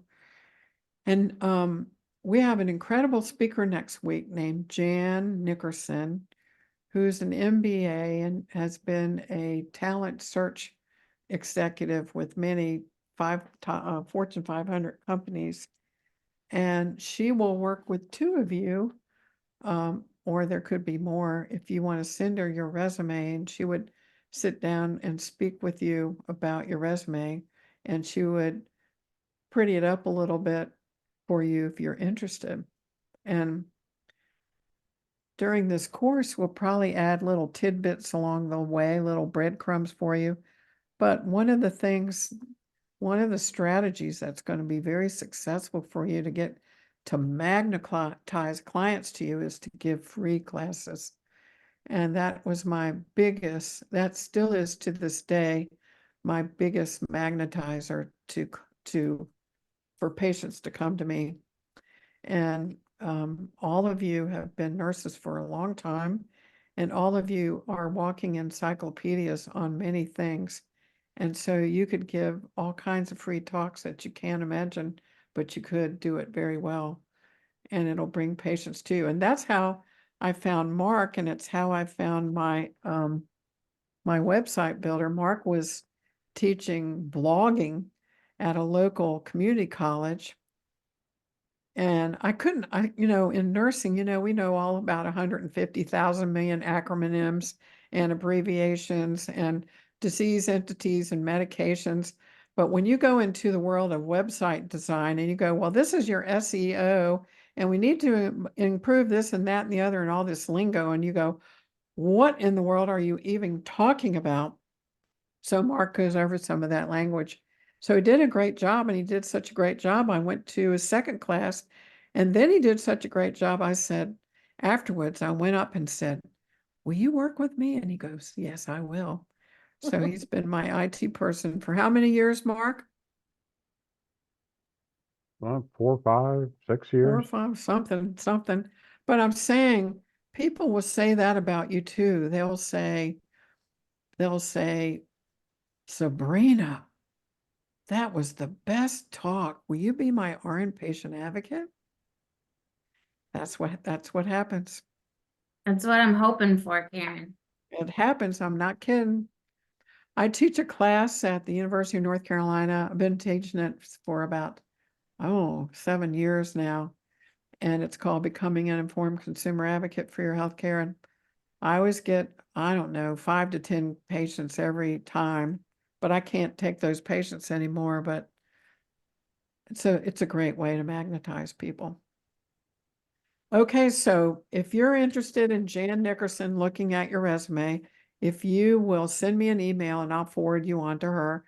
The first hour next week is going to be a fabulous speaker named Lisa Leatherwood, who is the owner of a fabulous skill facility in a county near us called, I'm blanking on the name, but her grandmother started it in the 1930s, and then her grandmother died, and then her parents took it over, and then she took it over. She's been doing it for 36 years, and she is a most amazing, impressive, unbelievable administrator / DON / clinical nurse specialist / nurse / CNA that's worked at this facility her whole life.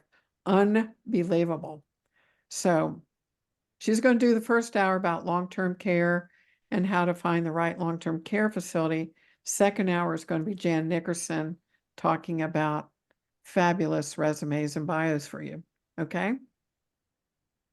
All right. So takeaway time. So, okay, Liz, what are your takeaways?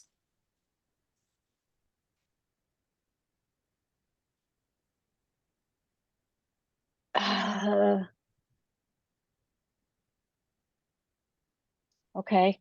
Yep. I feel like um I I was sparked by what you were saying about offering classes and that we are all walking encyclopedias. And so I am motivated to just kind of spend some time like sifting through that, acknowledging where maybe some strengths lie and what I could do. Awesome. Thank you. Okay, Miss Jen or Jennifer.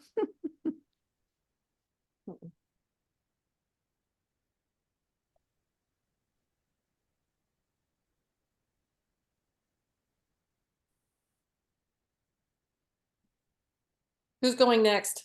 You. Okay, my screen froze and I missed little bits of what you've been saying. It's okay. So my takeaway is healthcare these days is infuriating. It's not what I signed up for 30 years ago when I wanted to be able to take the time and sit with my patients and get to know them and really care for the whole being. I thank the good Lord Almighty that I'm not up on the floors working and that I can take the intimate time with my patients, because I'm in surgery, so it's one patient, one case at a time. But yeah, a lot of the things you went through in your 15 reasons to have a patient advocate, I've been through a lot of those lately with friends or family or we've got my dad living with us because I refuse to put him in a place where I can't see him every day. And I handpicked every one of the caregivers that we have, and it's $10,000 a month. Yep. But I would not put him anywhere else. Wow, that's quite a story, Jennifer. Thank you. Thank you. Thank you. And Sabrina, what about you? I had two takeaways. One, I liked your reminder slash refresher about the ranking of like where to go for complaints. I think I need to probably review that. It's been a minute since I worked in the hospital. So knowing like who to call first, who to bitch to second, like I think that's helpful. And then my other takeaway was never to get a Medicare Advantage plan. So thank you. You are so welcome. And Lisa Seeds, what about you? It's a lot of information I wished I had had with my grandmother and my cousin were in hospice. It's would have helped them tremendously, I feel. So, I feel like I need to do a lot more education on myself for any future people that may need some services that they just don't know about.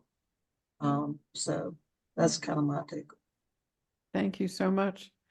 And Luann.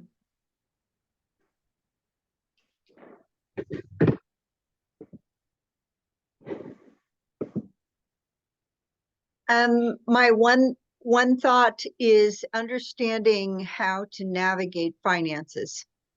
As you spoke this evening, it was very clear, coupled with my own experience now dealing with the hospital. And I don't have the answers. Seems impossible from this vantage point, but I think this part of what this course is going to help enable me to do is to put together all the different angles where you can try to help somebody. And the real deal is end of life care. It really rips my heart out when people say I'm alone. I don't know how you know, how am I going to do this? It's just all wrong. So, anyway, lots to think about. Thank you, Luann and Lisa. Nowicki. Yeah. Yeah, it's a lot of information. I'm assuming that I'm just gonna learn as I go. 'Cause You it's will. a lot of things that I think will be really useful to patients and clients. And yeah, just it'll be a lot of learning as I go. That was a long list of things that I'm not that familiar with, as far as, just like the different agencies that you can consult with. But I'm excited to learn, and I'm excited to help people because I know there's a great need. So. Thank you. Thank you. And Sonia, what about you? Well, I'm just like the rest of the group. That was a lot of information and just trying to process it. There were several things that I think I could really benefit from, especially from the class and all the future classes that we're going to have, especially about the Medicare, nursing home compare. Being in a Native community, I know a lot of tribal members always ask me a lot of questions about nursing home because, they know my father's in a nursing home. Mhm. And so that experience that I've gone through with that, because traditionally we don't put our elders in a nursing home. We keep them and take care of them. But in this day and age, it's just very difficult to do that. And so, I've shared my story about taking care of him and just all of the things that were shared in class. I'm trying to look at it from like the perspective from being in the tribe, because, a lot of the times we don't have to follow, I don't want to say not follow, but, we have to go by the federal regulations and not necessarily the state regulations. Right. And so trying to deal with that in different levels of the healthcare system, that's very challenging because it's like adding another step to everything that's already there. Dealing with the state, then tribal, and then federal. So it's just giving me a lot of different perspectives to look at things in a different way. So yeah. Thank you. And Mark, what about you? Keyword magnetism. Like Karen is a very magnetizing individual, and how she's magnetized repeatedly to the Mayo Clinic. And personally, I know her involvement through UNCA and the Osher Lifelong Learning Institute. Just she has pulled in the magnetism of all different directions, and that will happen to everybody here.